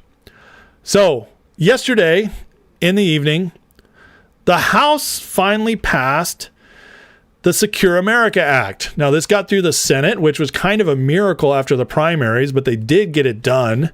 Even though Cornyn's had come out, Tillis has come out anti-Trump now because they got, they're very sad they lost their primaries and they quit in Tillis's case because he was going to be primaried. But it got to the House and Speaker Johnson pulled it off again. Now, this is $70 billion for ICE and Border Patrol, Schumer-proofing the border for the remainder of Trump's term through 2029. Every Democrat voted against it in both chambers. So there's that. But here's the miraculous thing. Now, Speaker Johnson got this through with just 2 votes. And I got to say, I've said it before, Johnson, despite the fact that when he came in, he was kind of wishy-washy under Biden, but I think he was just green, honestly, because at this point, Johnson continues to pull off miracles in the House. This means he got every single Republican in the House voting that day to be in unison, and he does this over and over and over again. So this is a big deal. Now they have no chance to shut down the government over ICE enforcement, over immigration enforcement, the entire rest of Trump's term. That's a big, big win. So between this and between the one big beautiful bill, Trump's got almost everything funded he needs for his agenda for the next 3.5 or 2.5 years. Big, big win. And it should be, should be noted what that win is. Now, Trump did have to come out and offer his take on it. He says, it's like they did on border funding. Radical left Democrats are trying to take our national security hostage because of unrelated issues. They said, stop playing politics with the safety of our great country. Now, this is where it gets interesting. I have named Bill Pulte to be acting director of national intelligence who will take over on June 19th. What? Tulsi was supposed to last till the 30th. This is 11 days sooner. Interesting. Why the hurry to get Pulte in? Does this give Tulsi 11 days before she's fully out to just release stuff and focus on that? I don't know. But I can tell you in 9 days, it's going to get really interesting. The other part that's interesting is this is just an awesome troll because this is Juneteenth. the new holiday, where we got to remember that America was racist. So this is, it's well done. This is when he's having Pulte take over. So while they're all out there celebrating Juneteenth, making all those posts, they know that Bill Pulte is coming in to clean house as ODNI. And it's also a double down that you're not getting rid of him. He's asked him to execute the immediate and needed downsizing of the office, reverting staff to their home agencies. The immediate and needed downsizing of the office. Very interesting. At the same time, I'm looking for a permanent ODNI nominee with experience in national security. FISA 702 is very important to our military, keeping the American people safe, especially during the World Cup and America 250 celebrations. If nothing's done, this important law will expire this week. I'm asking Congress to send me a short-term extension to provide time for the selection and confirmation of permanent head of the agency. I'd like to thank Pulte for his time commitment. Isn't that interesting? All around. This whole setup. He's got them panicking over this, guys. Now, excuse me. Sorry, guys. My wife took off, and now I'm getting a weird smell. I just want to make sure nothing's burning in my house. Hold on a second.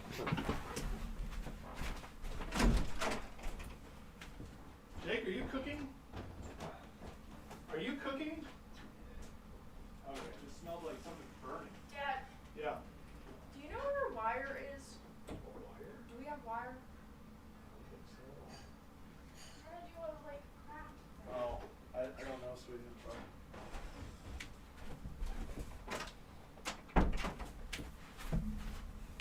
Okay, false alarm. Turns out my son was just cooking and he doesn't know what he's doing, but it's all safe. It's all safe. Burning down like the Democrats' deep state's house. All right, well, that makes me feel a lot better. I was like, this is getting a little scary here. You know, it's just getting worse. But it's over now. All right, back to it. But anyways, the panic over Pulte is really interesting, and it's why we all know, you know, he's probably going to do a good job. And Trump is playing this very interestingly, just continually letting him know, hey, we're not going to nominate him full term. And then why even do it short term? They all panic. They want to get rid of him. They want to push him out. And Trump's like, I've heard you. I'm going to have him come in sooner. So I love this. And I cannot wait to see what Pulte's going to do once he's in there, because he's got the full go ahead from the president to wreck some shop. With all this going on, we got a big announcement from Department of State today. Under President Trump, State Department is now defending the integrity of U.S. citizenship by ending illegal birth tourism schemes. So they're getting ahead of the Supreme Court decision, which I hate to tell you guys, they're probably going to uphold birthright citizenship unless we get a miracle and Amy Coney Barrett or somebody, you know, defects. It's probably not going to happen. This is one of those that it was a long shot to begin with. I don't think it should be held up, because I do think there's precedent why it should be overturned. However, I'm not the Supreme Court. So this is one of those we'll probably lose. But we can clean it up, and that's what we're seeing right here. It says no foreigners are permitted to obtain a visitor visa for the primary purpose of acquiring U.S. citizenship for a child giving birth in the U.S. And they list some examples here. A U.S. embassy in West Africa uncovered a sophisticated birth tourism network of more than 100 foreign nationals using fraudulent documents and visa fixers to get themselves visas in order to get U.S. citizenship for their children. We shut it down. Another one they found in Europe, 400 suspected birth tourism cases since 2024. So they're looking through all these. You got North Africa, and it's just going to keep expanding. So they are getting ahead of it. The big one, obviously, is China. So we'll have to see what's going on with that. But again, the Trump administration has proven to do this time and time again. The courts say one thing. So what the Trump administration does, it bobs and weaves. It's like, okay, we will continue to enforce however we can. And so they're like, hey, we can't control birthright citizenship here. Then we'll control it by blocking overseas. It's genius, and it is fully within their constitutional legal rights to do this. Now, I'm sure some court's going to try to overturn this for a while, but it won't be held up.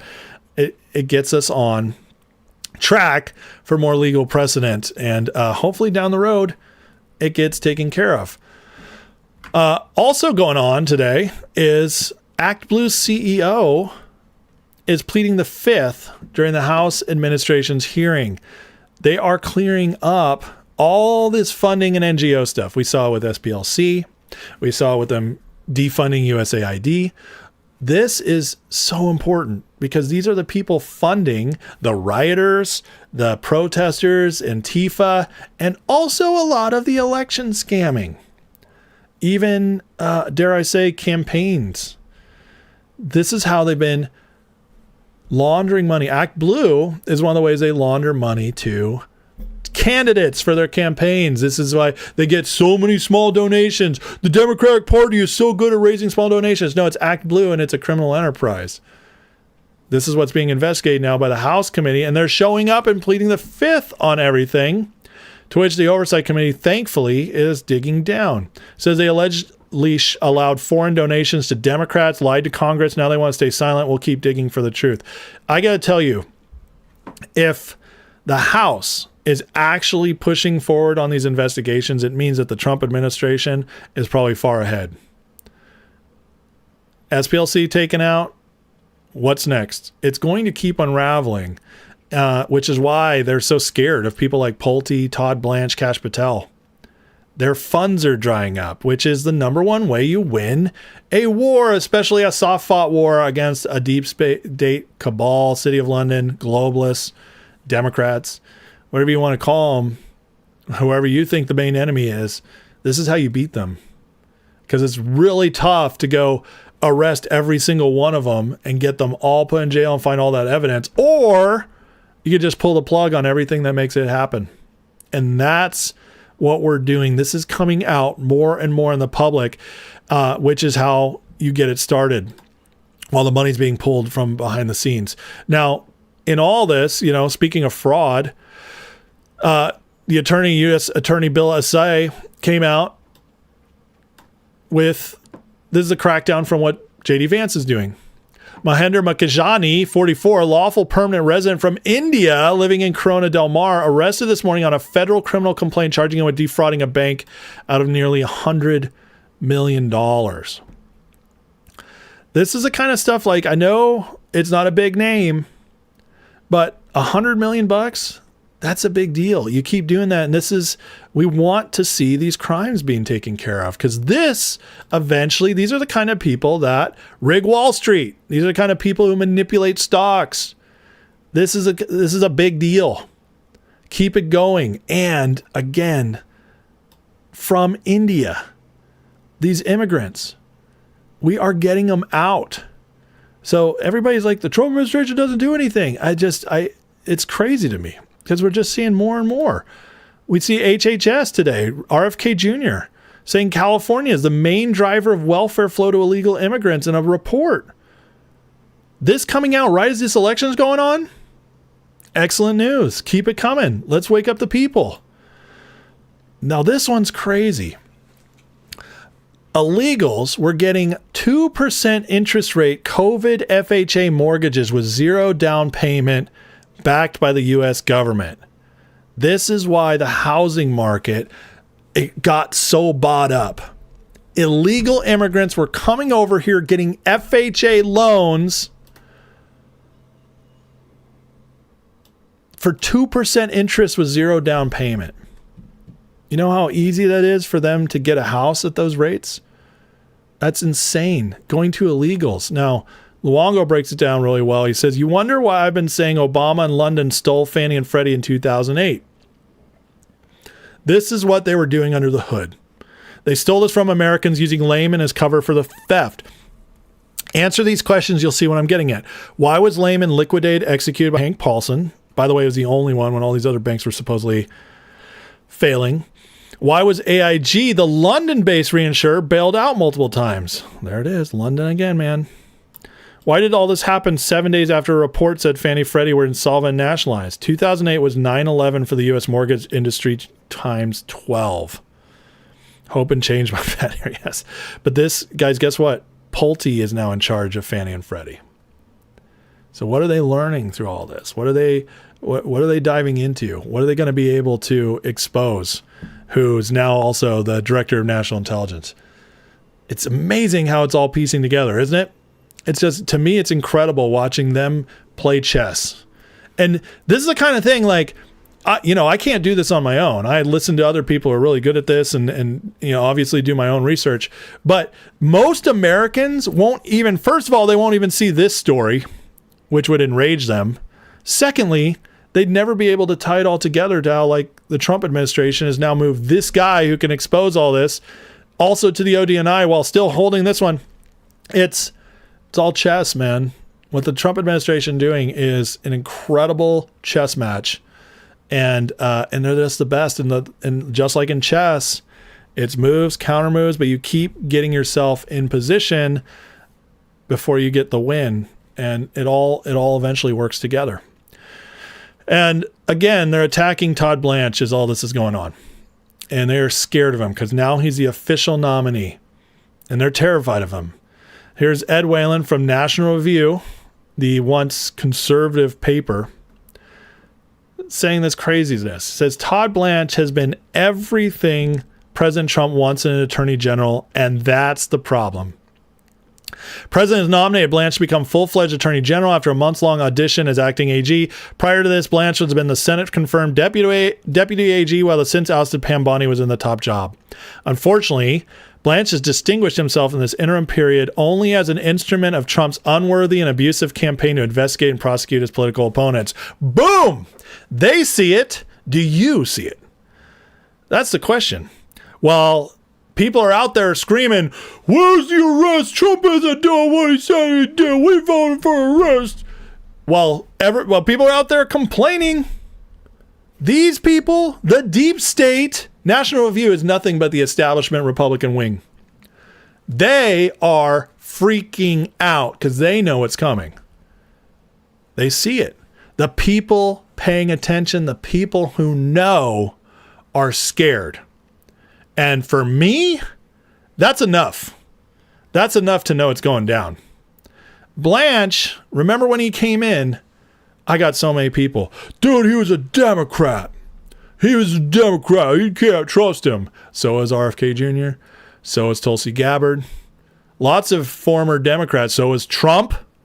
Lots of former Democrats are excellent now.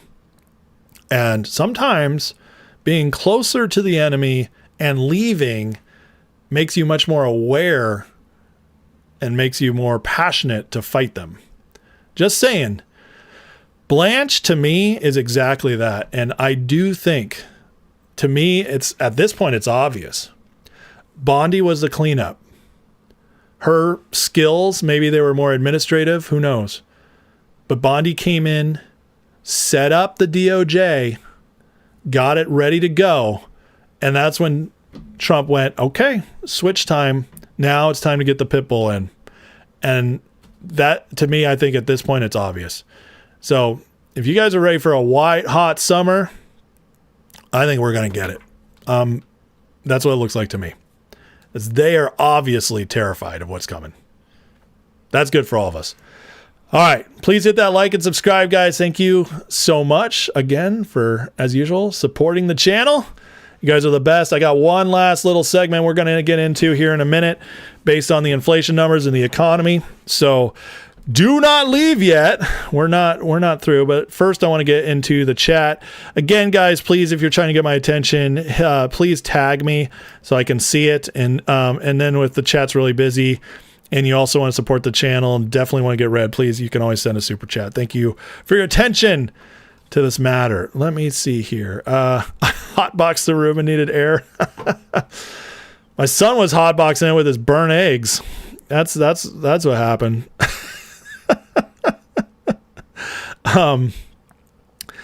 Let's see here. Rob, how's the deep state losing economy good when half the country's in massive debt, which incidentally is what feeds inflation? Well, first of all, deep state's losing because you can see them losing. They're panicking. They're losing their grip on everything. They're losing power. Their policies are being overturned. I mean, I think that one's 100% obvious. I don't know how anybody could say the deep state's winning unless you're just not paying attention, Rob. As far as the economy, I don't think anybody said the economy is good right now. That's not the point. But what we are saying is it's improving and it's headed to a good place. You've never heard me come out and say the economy is amazing. I've said it's better than everywhere else because that's a fact.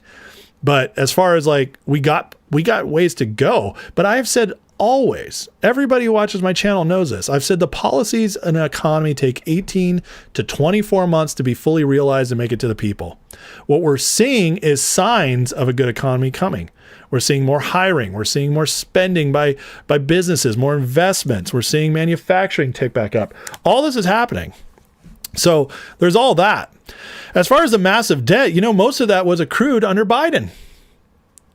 It's just a fact. And yes, there's still some going on, but we're still dealing with the economy. You got to understand, we're coming at the end of a cycle where our economy has basically sucked for 25 years. Okay, go back to 2008 was the collapse, but the economy was already not great before that. So it's been 18 years since the economic collapse. In that time, Obama didn't give us a good economy. It was crap. Trump, in 2019, we had one good economic year where pretty much everybody had a better year. That's a fact. That did happen. 2020 came COVID, and yeah, it's been a struggle ever since then. So I'm not even blaming the whole economy just on Biden. It actually is, they've been trying to destroy our economy and our way of living for 30, 40, 50 years. and they almost pulled it off. Trump is digging us out of that. And the results are obvious at this point. We see the data. I report on it all the time. Does that mean people are going to immediately have it easier? No, it takes time. But the trend is in the right direction. I'm going to actually talk about that a lot in my next segment. But debt doesn't feed inflation. That's incorrect. People do not understand, and we're going to talk about this a lot in the next segment as I'll show you. But people have got to stop using the word inflation because they don't know what it means. Inflation is when there is more money added to the money supply. So it devalues the dollar and everything goes up and it stays up because there's more money to be distributed. What we have started using the word inflation for is price rises. That's not inflation. Prices go up and down based on supply or demand. That's economics. But that's not inflation. Inflation is literally the money supply going up. And so, yeah, even our government is too stupid. Not that Trump's this stupid, but the data counters, they're stupid and they call it inflation. CPI, they call it inflation. It's not really based on inflation. It's based on price rising. That's like when the oil prices go back down. Oil prices right now are not inflation. It's just higher prices because there's less supply. And that's just how it works. So it's not debt that fuels inflation. It's more money being added to the money supply. It's money printing that creates inflation. So it's important to actually understand that. Now, debt will take time to fix, but it will happen. It will happen as wages go up. And I'm going to talk about that in the next segment.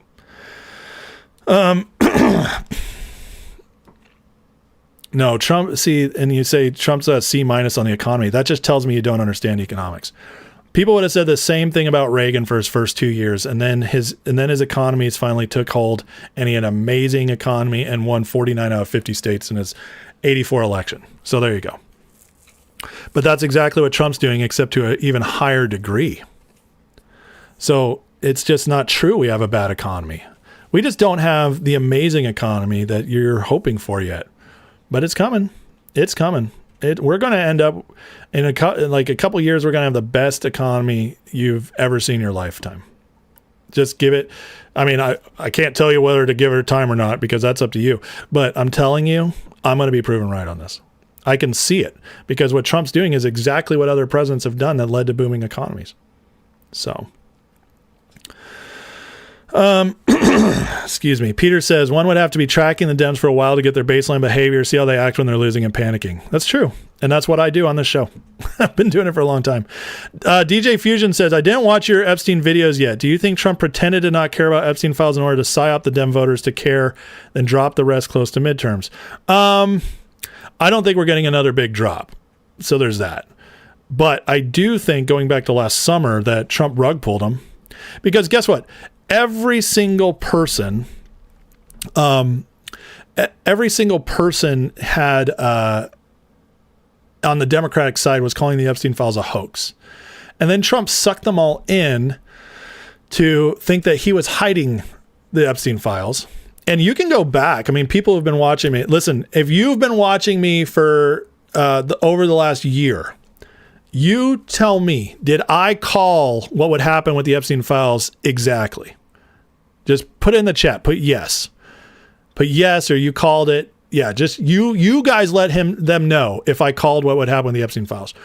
So last summer, when Trump first put out it's a hoax and all that, I said Trump's going to rug pull him. He's getting all the Democrats to vote for the Epstein files release so that it'll be they now own it. And then when it's time, he's going to get them out, and it's going to expose Democrats more than him, and it's going to exonerate him. And that's exactly what happened.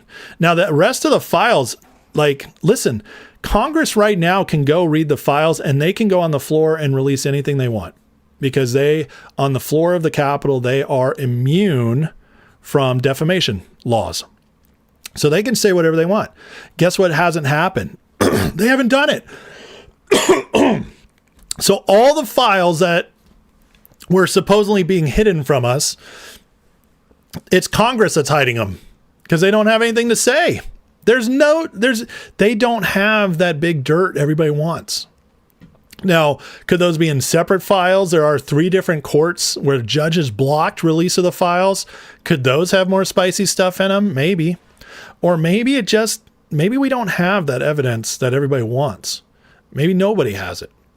Maybe what we just do have is Epstein was a creep and he was manipulating, blackmailing, coordinating with the Democrats and some other billionaires, almost all Democrats, by the way, for years on controlling our nation, running ops for City of London, Mossad, MI6, whatever you want to call it. Maybe that's really just the truth. And the fact that they haven't come up with anything else since then tells me it probably is the truth, because they could do it. They could do it. Let's see here.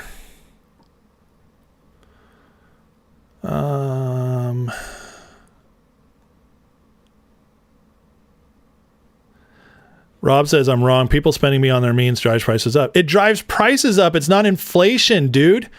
Bro, you guys, you just don't know what you're talking about. Yeah, it's temporarily fueling higher prices, and then there comes a point where they don't have any more debt to spend, and then they'll all go back down. And by the way, there's literally no evidence that the debt is people's debt is hiring prices. It's all the energy costs. That's what's making prices increase right now. You know how I know that? Because what do people stupidly spend their debt on? They buy things. They buy iPhones. They buy the TVs. And guess what? The 75-inch TV I bought 2 years ago for $600 is now $378 at Walmart. Deflation.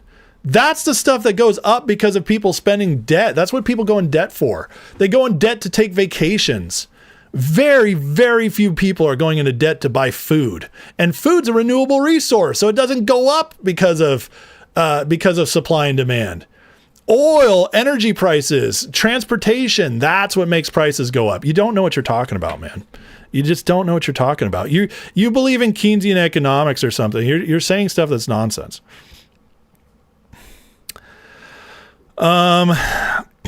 Let's see here.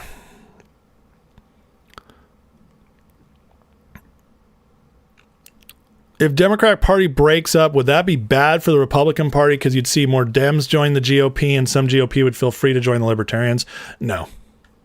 Nope. What will happen if the Democratic Party breaks up? Listen, MAGA controls the Republicans now and they're united. They're not going to ditch.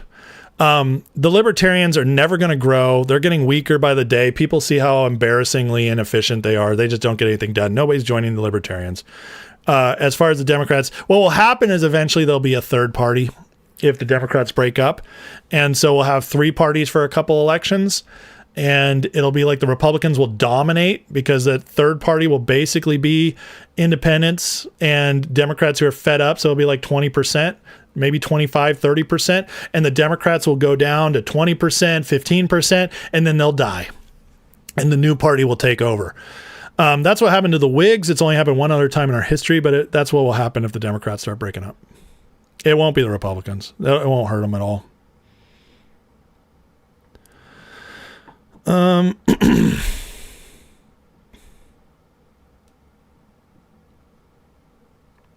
Oh, thanks, Peter. Okay. He said, I appreciate you, man, for backing me up here. I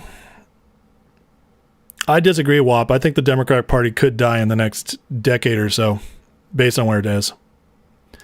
Thank you, George Papa Nicola. Libertarians are communist. They're terrible. They're terrible. And I don't mean every single libertarian. Don't get me wrong. There's some good ones, but they're people. Every single libertarian in politics is retarded.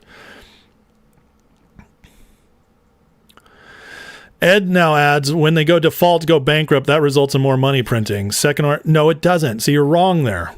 That only results in that if the person in charge follows that policy. Not everybody's ever done that. See, you guys are all locked in as if the last 20 years, 25 years was the entirety of history. But you've made your whole economic thesis built around the last 25 years.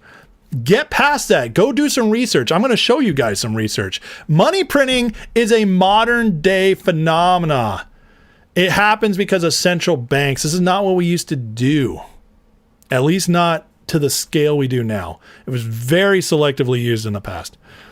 So I'm sorry, it's just a fact. This whole idea that we're just going to print automatically, it's stupid. It's not true. That's just the doomer mentality from the last 25 years. So all right, anything else here to get to before I go to the last?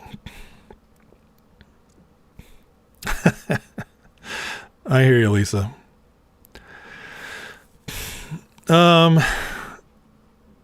No, they're not more unified. The base is more unified, maybe, but you're talking about a base of like 30% versus the GOP, where the MAGA is like 70%, and it's very unified.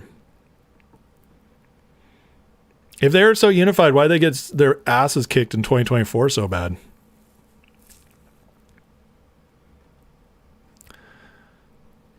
How do we pay down the 37 trillion debt? Well, first of all, I'm rare here. I don't think our debt's nearly as big an issue as libertarians want you to think it is. And the reason is for exactly what Scott Bessent said. The 37 trillion, we have more assets than we have debt. Now, if you understand wealthy people live on debt. Do you guys know that? Most wealthy people, especially if they're living off their assets like stocks. They don't pull their stocks out every time they want to buy something. They just take out a loan because they know their stocks will go up higher than the loan interest. And so when it comes time to pay it off, they can pay it off, or they'll just make payments. That's how most wealthy people manage their money. So like Elon Musk, he's worth, I don't know, $400 billion. The dude doesn't sell stock when he wants to buy something. He leaves it in there because it keeps going up. They keep their assets. So, where was I going with this? So what they do is they look at their debt versus assets, and they say, as long as I have more assets than debt, I'm fine. Well, the American government has way more assets than it has debt. And so we've been looking at it wrong. Now, I'm not saying we shouldn't pay it off. I'm not saying like we need to get it lower, any of that. But what I'm saying is the idea we could actually like tighten our belts and pay it off is a fantasy. It's never going to happen. The way we get rid of the debt over time, or at least make it extremely manageable. First of all, this fraud thing, when they're talking about there might be so much fraud, we could almost balance our budget. That will stop the bleeding, or at least get close. And then, just like Trump and Bessent say, we grow out of it. So this is going to blow some people's minds. The debt is actually mostly a modern creation because of the budget. Do you guys know that in the 1800s, the federal government didn't run on a yearly budget? Yeah, back when our economy was doing a lot better, we didn't have a yearly budget. What we did have is Congress would just say, hey, we have funds, let's appropriate them. But now we created this budget where everybody has this money every year to spend. That's stupid. And it goes against all the Austrian economists right now. Their minds are blowing. They're just like, oh, I can't imagine what's going on. But regardless, we didn't have one. And so the debt it's part of how they use it to like keep us enslaved. And one of the reasons they wanted to create that budget, this monetary system with the Fed and with the income tax and all that, is so they could pop it and ruin our country. But the Trump administration understands real wealth because guess what? It's run by rich guys. We finally have rich people who understand economics running our economy. Imagine that. Before that, we had a bunch of schlubs or a bunch of Keynesian socialists running it. And that's why we got to this place. Well, now the guys who are in charge are like, who understands debt more than President Trump or Bessent? No one. So they know exactly what they're doing, and I'm not worried about the debt too much. Over time, it's just going to become less and less an issue, and we're going to find that. Rob, you just don't know what you're talking about, dude. You are the biggest doomer. Wake up. I just did an entire video proving that we're getting more red as a country with data. So you can doom all you want. You just, I know you're in this place where you're like very sad or very scared or whatever, or you just are one of those people who just never believes it can get better because you're having a hard time right now. I get it. I've been there. But the truth is like everything you're saying is just not true. You're stuck in your own bubble of discouragement, and it's causing you to see things that aren't there. 2024 was not just one election. We kicked their ass in an election year where they were in control and rigged the election, and we still beat them. That's how unified the Republicans are, the MAGA movement is. Let's see. DJ says, my theory, if Elon's third party was a serious suggestion, Trump moves MAGA to Elon's. It's not going to happen. Elon was playing a game, and it's over. Elon's full in MAGA Republicans. Here's the thing. The Republican Party is the MAGA party now. What we're doing right now is just a cleanup. Republicans are not Republicans of the past. We're not even Republicans of 10 years ago. We're MAGA now. That's the party. When 65, 70% of your party identifies as the movement, as MAGA first, that party's dead as it was. And now we're just weeding out the last remnants. That's why they keep losing in the primaries. We're weeding them out, and we're in full control. Okie Sooner says gold and silver medals, they can't see past the strategy you spoke of, printing money, they're doing it. 100%, man. It's the people listening to idiots like Robert, or what's his name? Schiff. I think it's Schiff. I can't remember his name right now. The big gold bug guy. He's been wrong about everything for like 20 years, but they still believe he's right.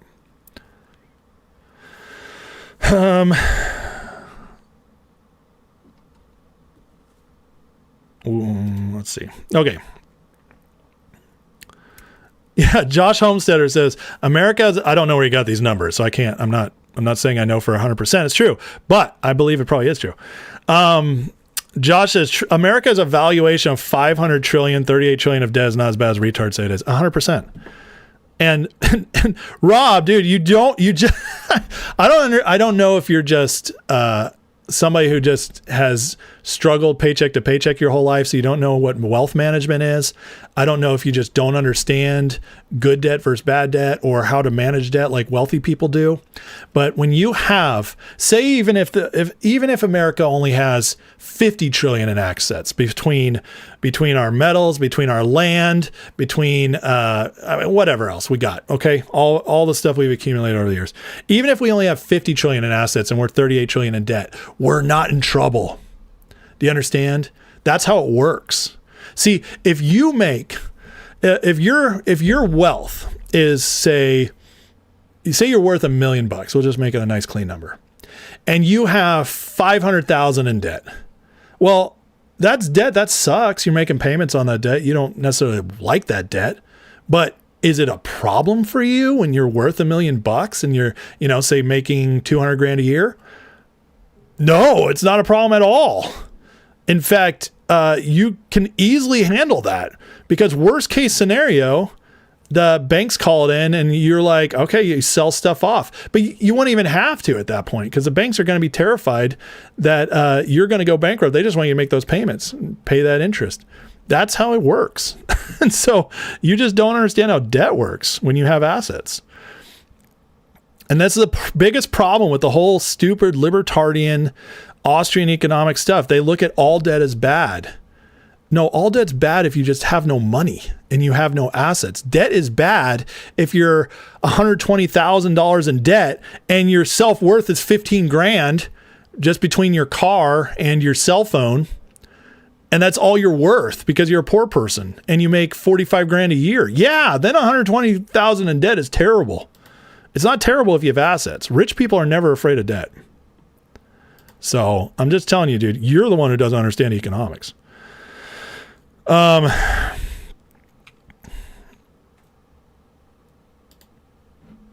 says, here's my point regarding debt inflation. Where it currently stands, someone defaults on debt, the bank gets bailed out. Well, you're right, but that's a big assumption. We have a completely new Fed chair who doesn't agree with all that, and we have a completely new president with different economic policy. So you're making a huge assumption just based on what's already happened. That's what I'm trying to say. All right, let's get into it, because I want to show you guys what Trump's doing economically. All right. So today we got bad news. Inflation came in hot, scaring everybody. The markets are down. Everybody's like, no more rate hikes. Well, It's not quite what it looks like. All of this inflation is driven by the higher oil and energy prices because of Iran war, which means it could reverse very quickly. And as is stated here, John Briggs, head of U.S. rate strategy at Natixis North America, very prestigious, says a softer month-on-month core inflation reading may actually indicate the peak that's passed. And it's all war-driven inflation because inflation was way down before the war. Trump's policies are working.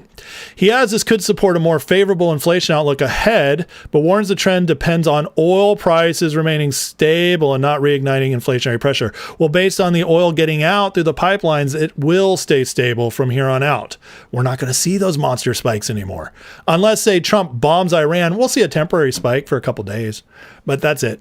The big spike everybody's waiting for, it's not going to happen. Just telling you. So the inflation numbers, they suck. I'm not pretending higher prices don't suck. By the way, me and Kevin Warsh, oh, imagine that. Kevin Warsh, the head of the Fed, the guy running our monetary policy from the central bank, he agrees with me on this. So you tell me who's smarter.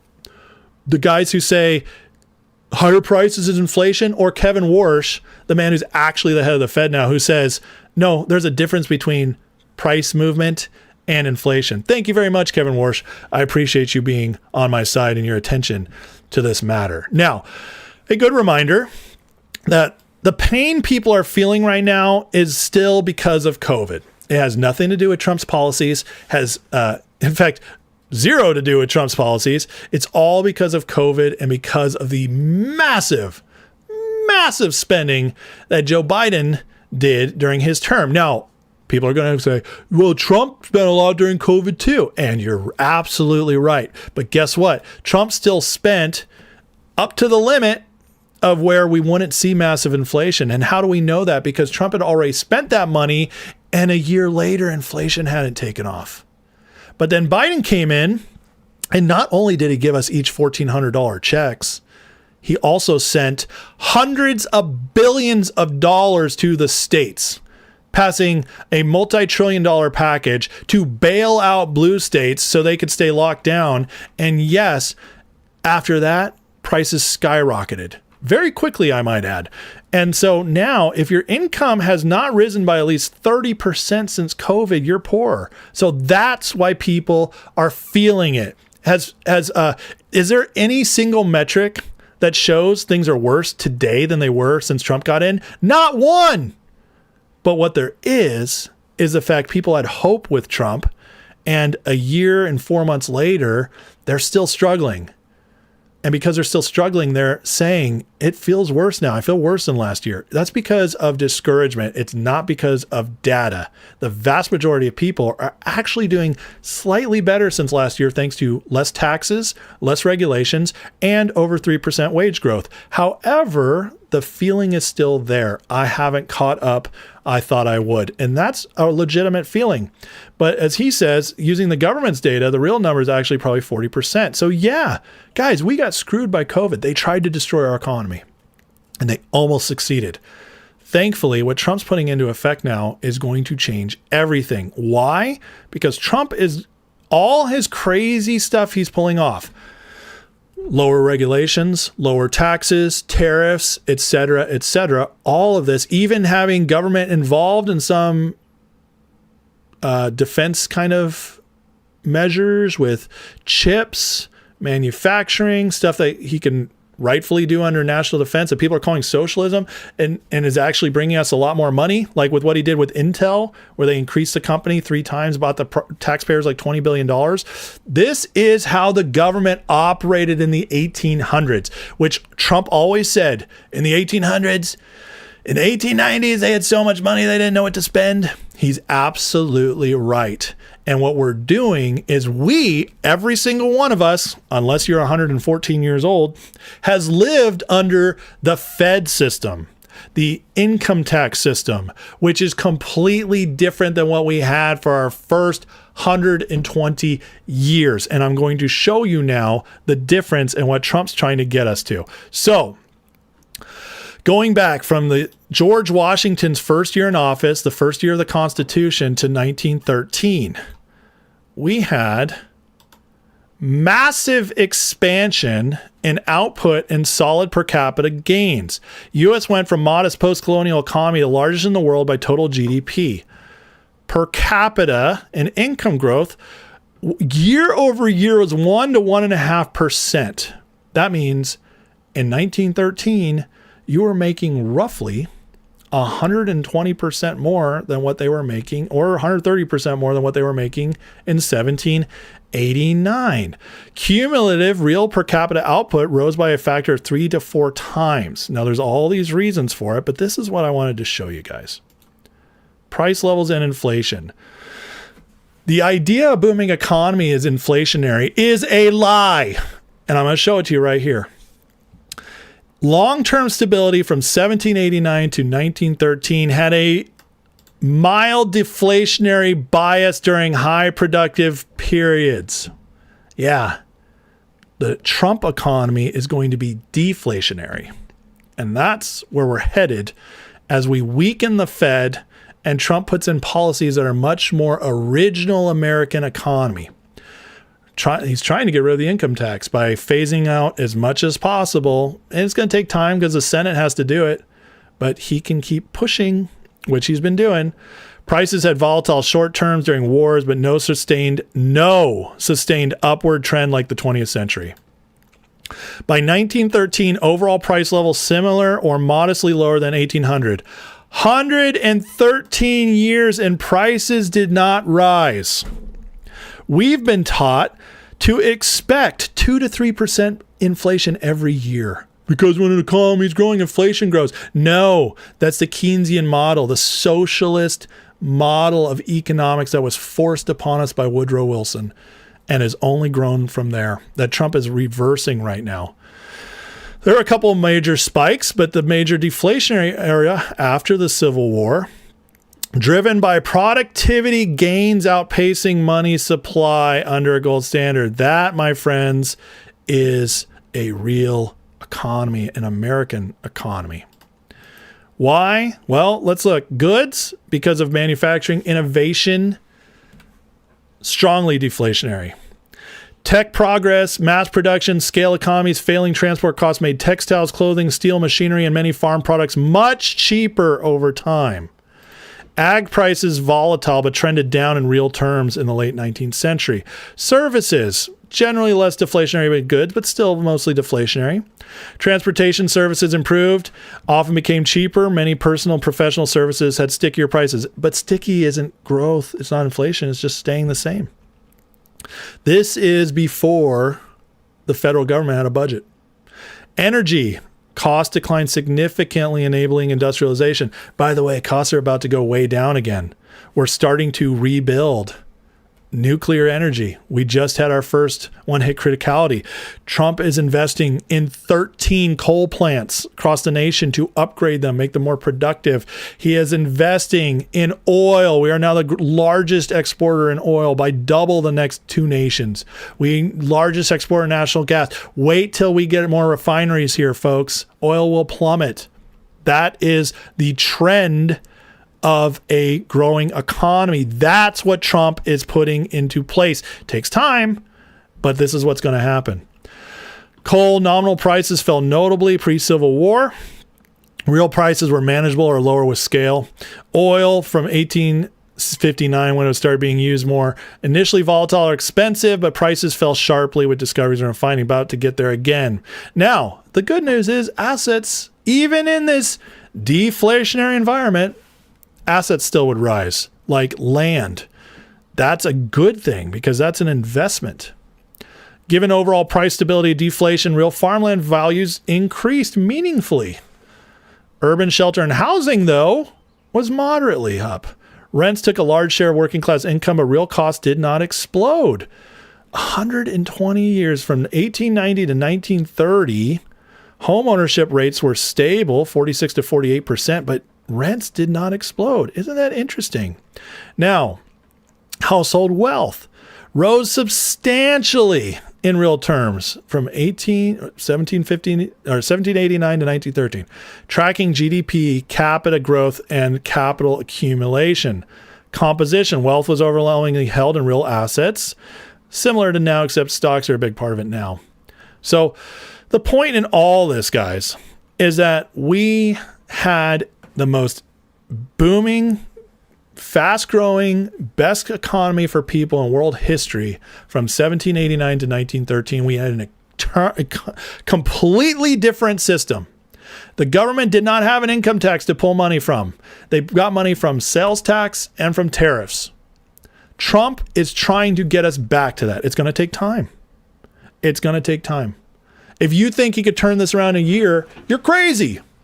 And everybody blaming Trump for the economy right now has zero idea what they're talking about.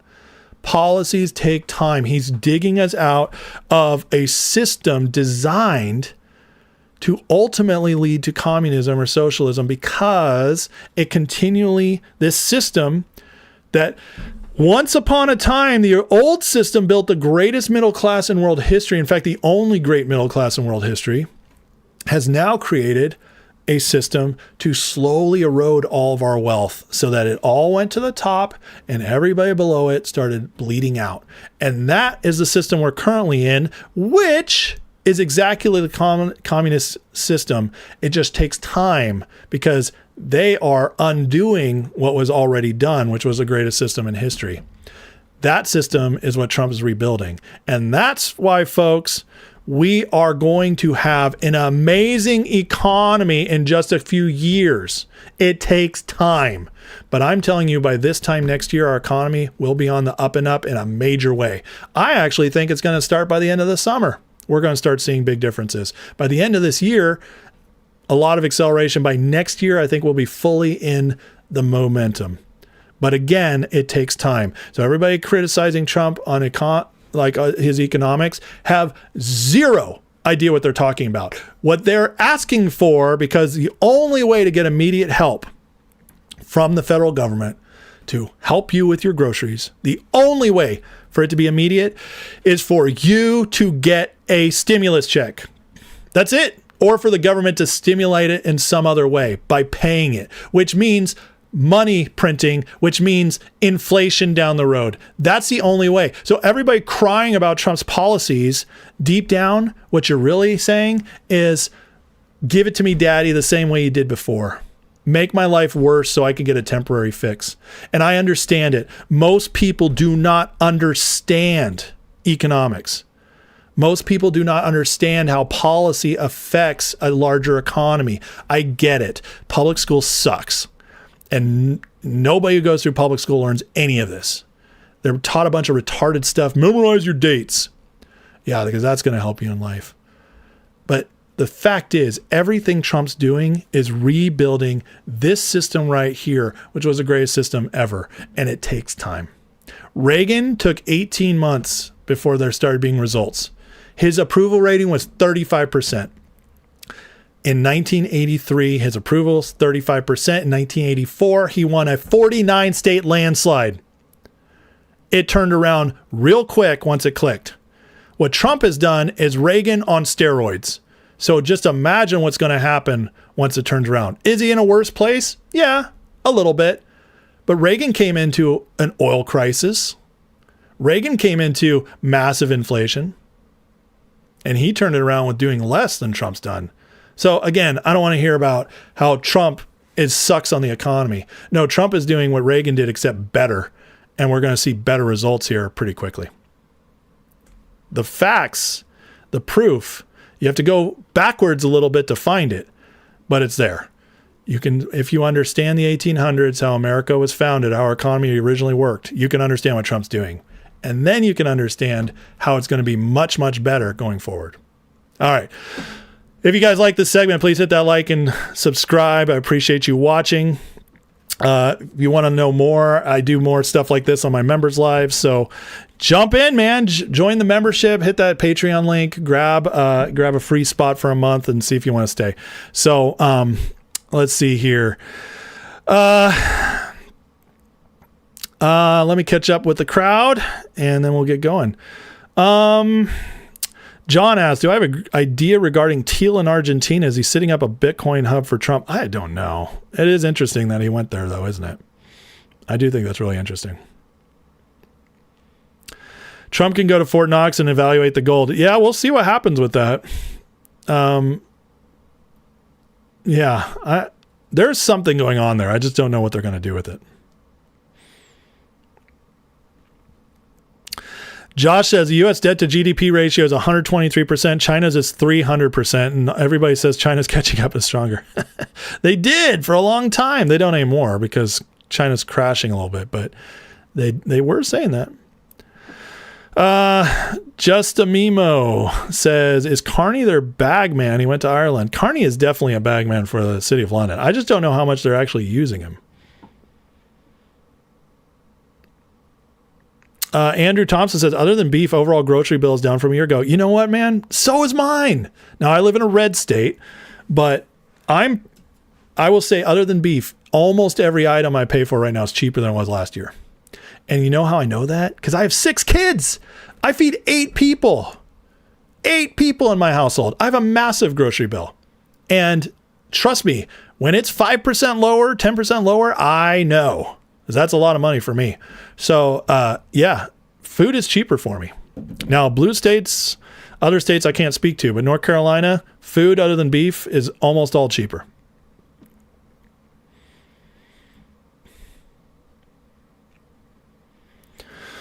Let's see here.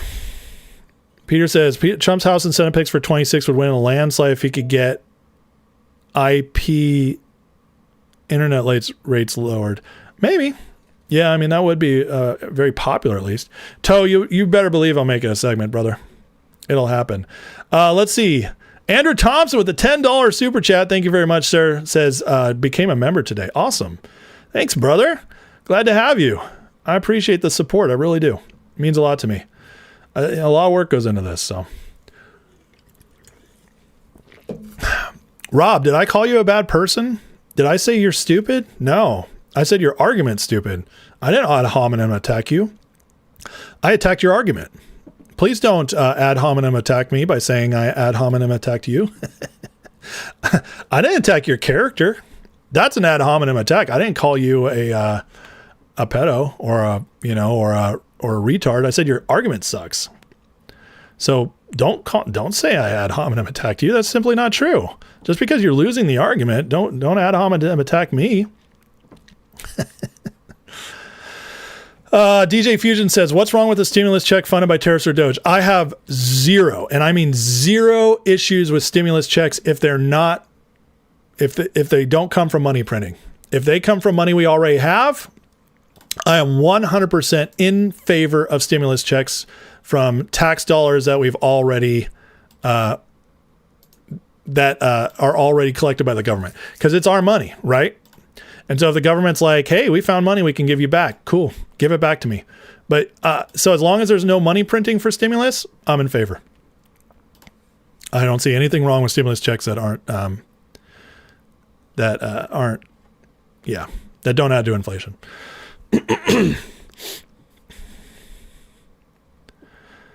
GD Max is a $10 super chat. Thank you so much. I appreciate that. As always, appreciate the support. You guys are the best. GD Max didn't even want to say anything, man. You're just too nice. Thank you. Oh, so Rob's now calling me a liar. You're saying my prices aren't cheaper? Wow. Dang, Rob. I thought we weren't doing ad hominem attacks, because he says prices aren't cheaper everywhere else. Jeez. Well, that just hurts, man. That just hurts. Now, I will say they're temporarily start going back up again in some places because of the war, because of energy. So,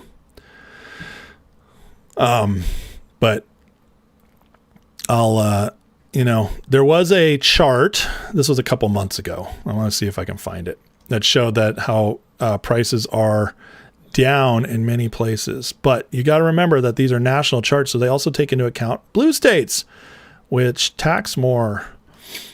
And also make their oil prices higher. So, excuse me. Well, all I can show you right now is, egg prices, lowest level in a decade.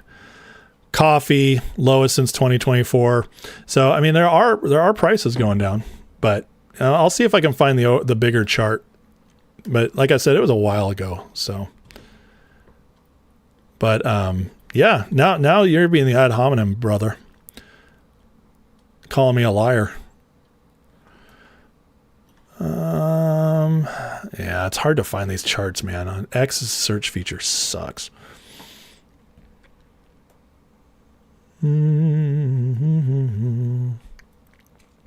Okay, so Sean is in Texas and he says food is cheaper as well. Oh, Rob, what happened? That's now 2 states. You're going to say, well, must just be Texas too.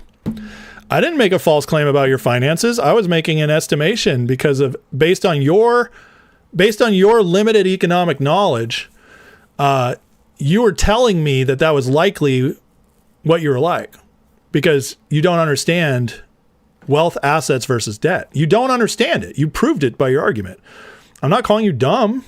It's not my fault. You probably went to public school. You know? So, you know, I'm not saying you're a dumb person. I'm just saying you don't know what you're talking about.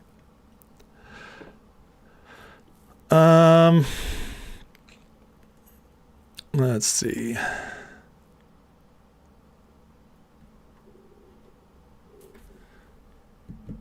Rob is crashing out right now just because he does not like that somebody disagrees with him.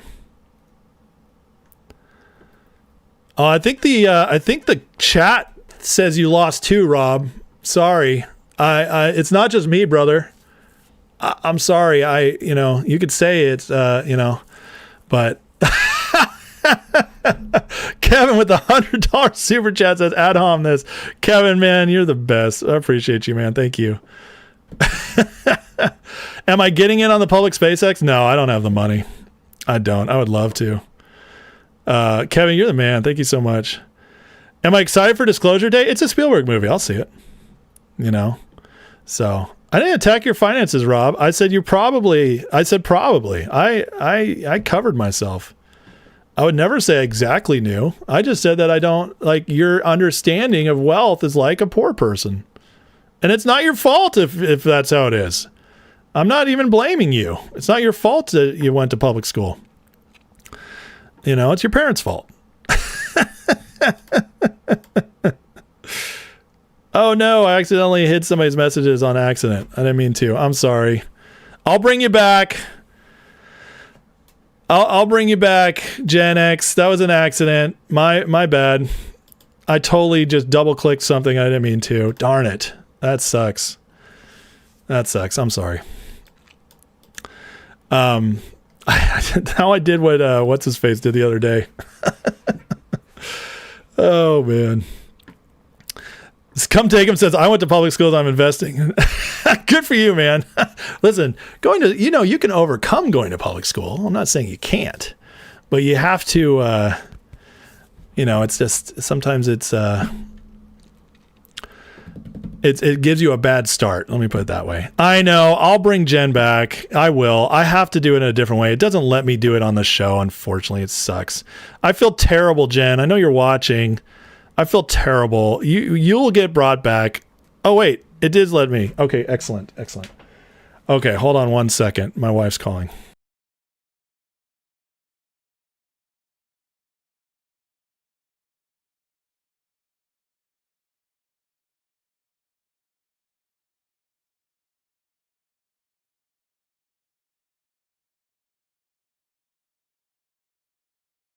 All right, guys. Man, I'm having so much fun, but I gotta go. I got the call. It's time. I gotta go get pick up my daughter. So listen, guys, I love you guys. You guys are the best. Rob, I love you, man. I don't have anything personal against you at all. I know you're mad at me. I know your argument sucks. And, but I still like you as a person. You seem like a good natured go back and forth. So I appreciate you. God bless you. And I hope you study economics and what assets versus wealth are. But you guys are the best. I appreciate you guys so much. Thank you for the super chats. Kevin, dude, you blew my mind with your super chat. Thank you so much. You guys are all amazing. And, listen, we're going to have a lot of fun going forward. Oh my God. Katie Cat, are you serious? Okay. I will get a share of SpaceX now. Thank you so much. Katie Cat sends $135 super chat for a share of SpaceX. Katie, you're amazing. Thank you so much. All right, I love you guys so much. I will see you guys in the Discord later today, and I think I'll have a members live soon as well. So get in the membership in the description. Go get a free month, guys, and we'll see you in there. But God bless you all. Let's pray real quick, and then I'll see you all tomorrow at 12. But hit the like and subscribe on your way out. Heavenly Father, thank you for today. God bless everybody here. Father, we pray protection and wisdom for President Trump, and God, just bless our nation. Bless us going forward. And I do pray that God, he truly gets the original American system back in place that made us so wealthy in the first place, so that we can all see a better America and personally do better. In Jesus' name, amen. God bless you guys. Have a great day, and I will see you all tomorrow, 12 o'clock. Bye.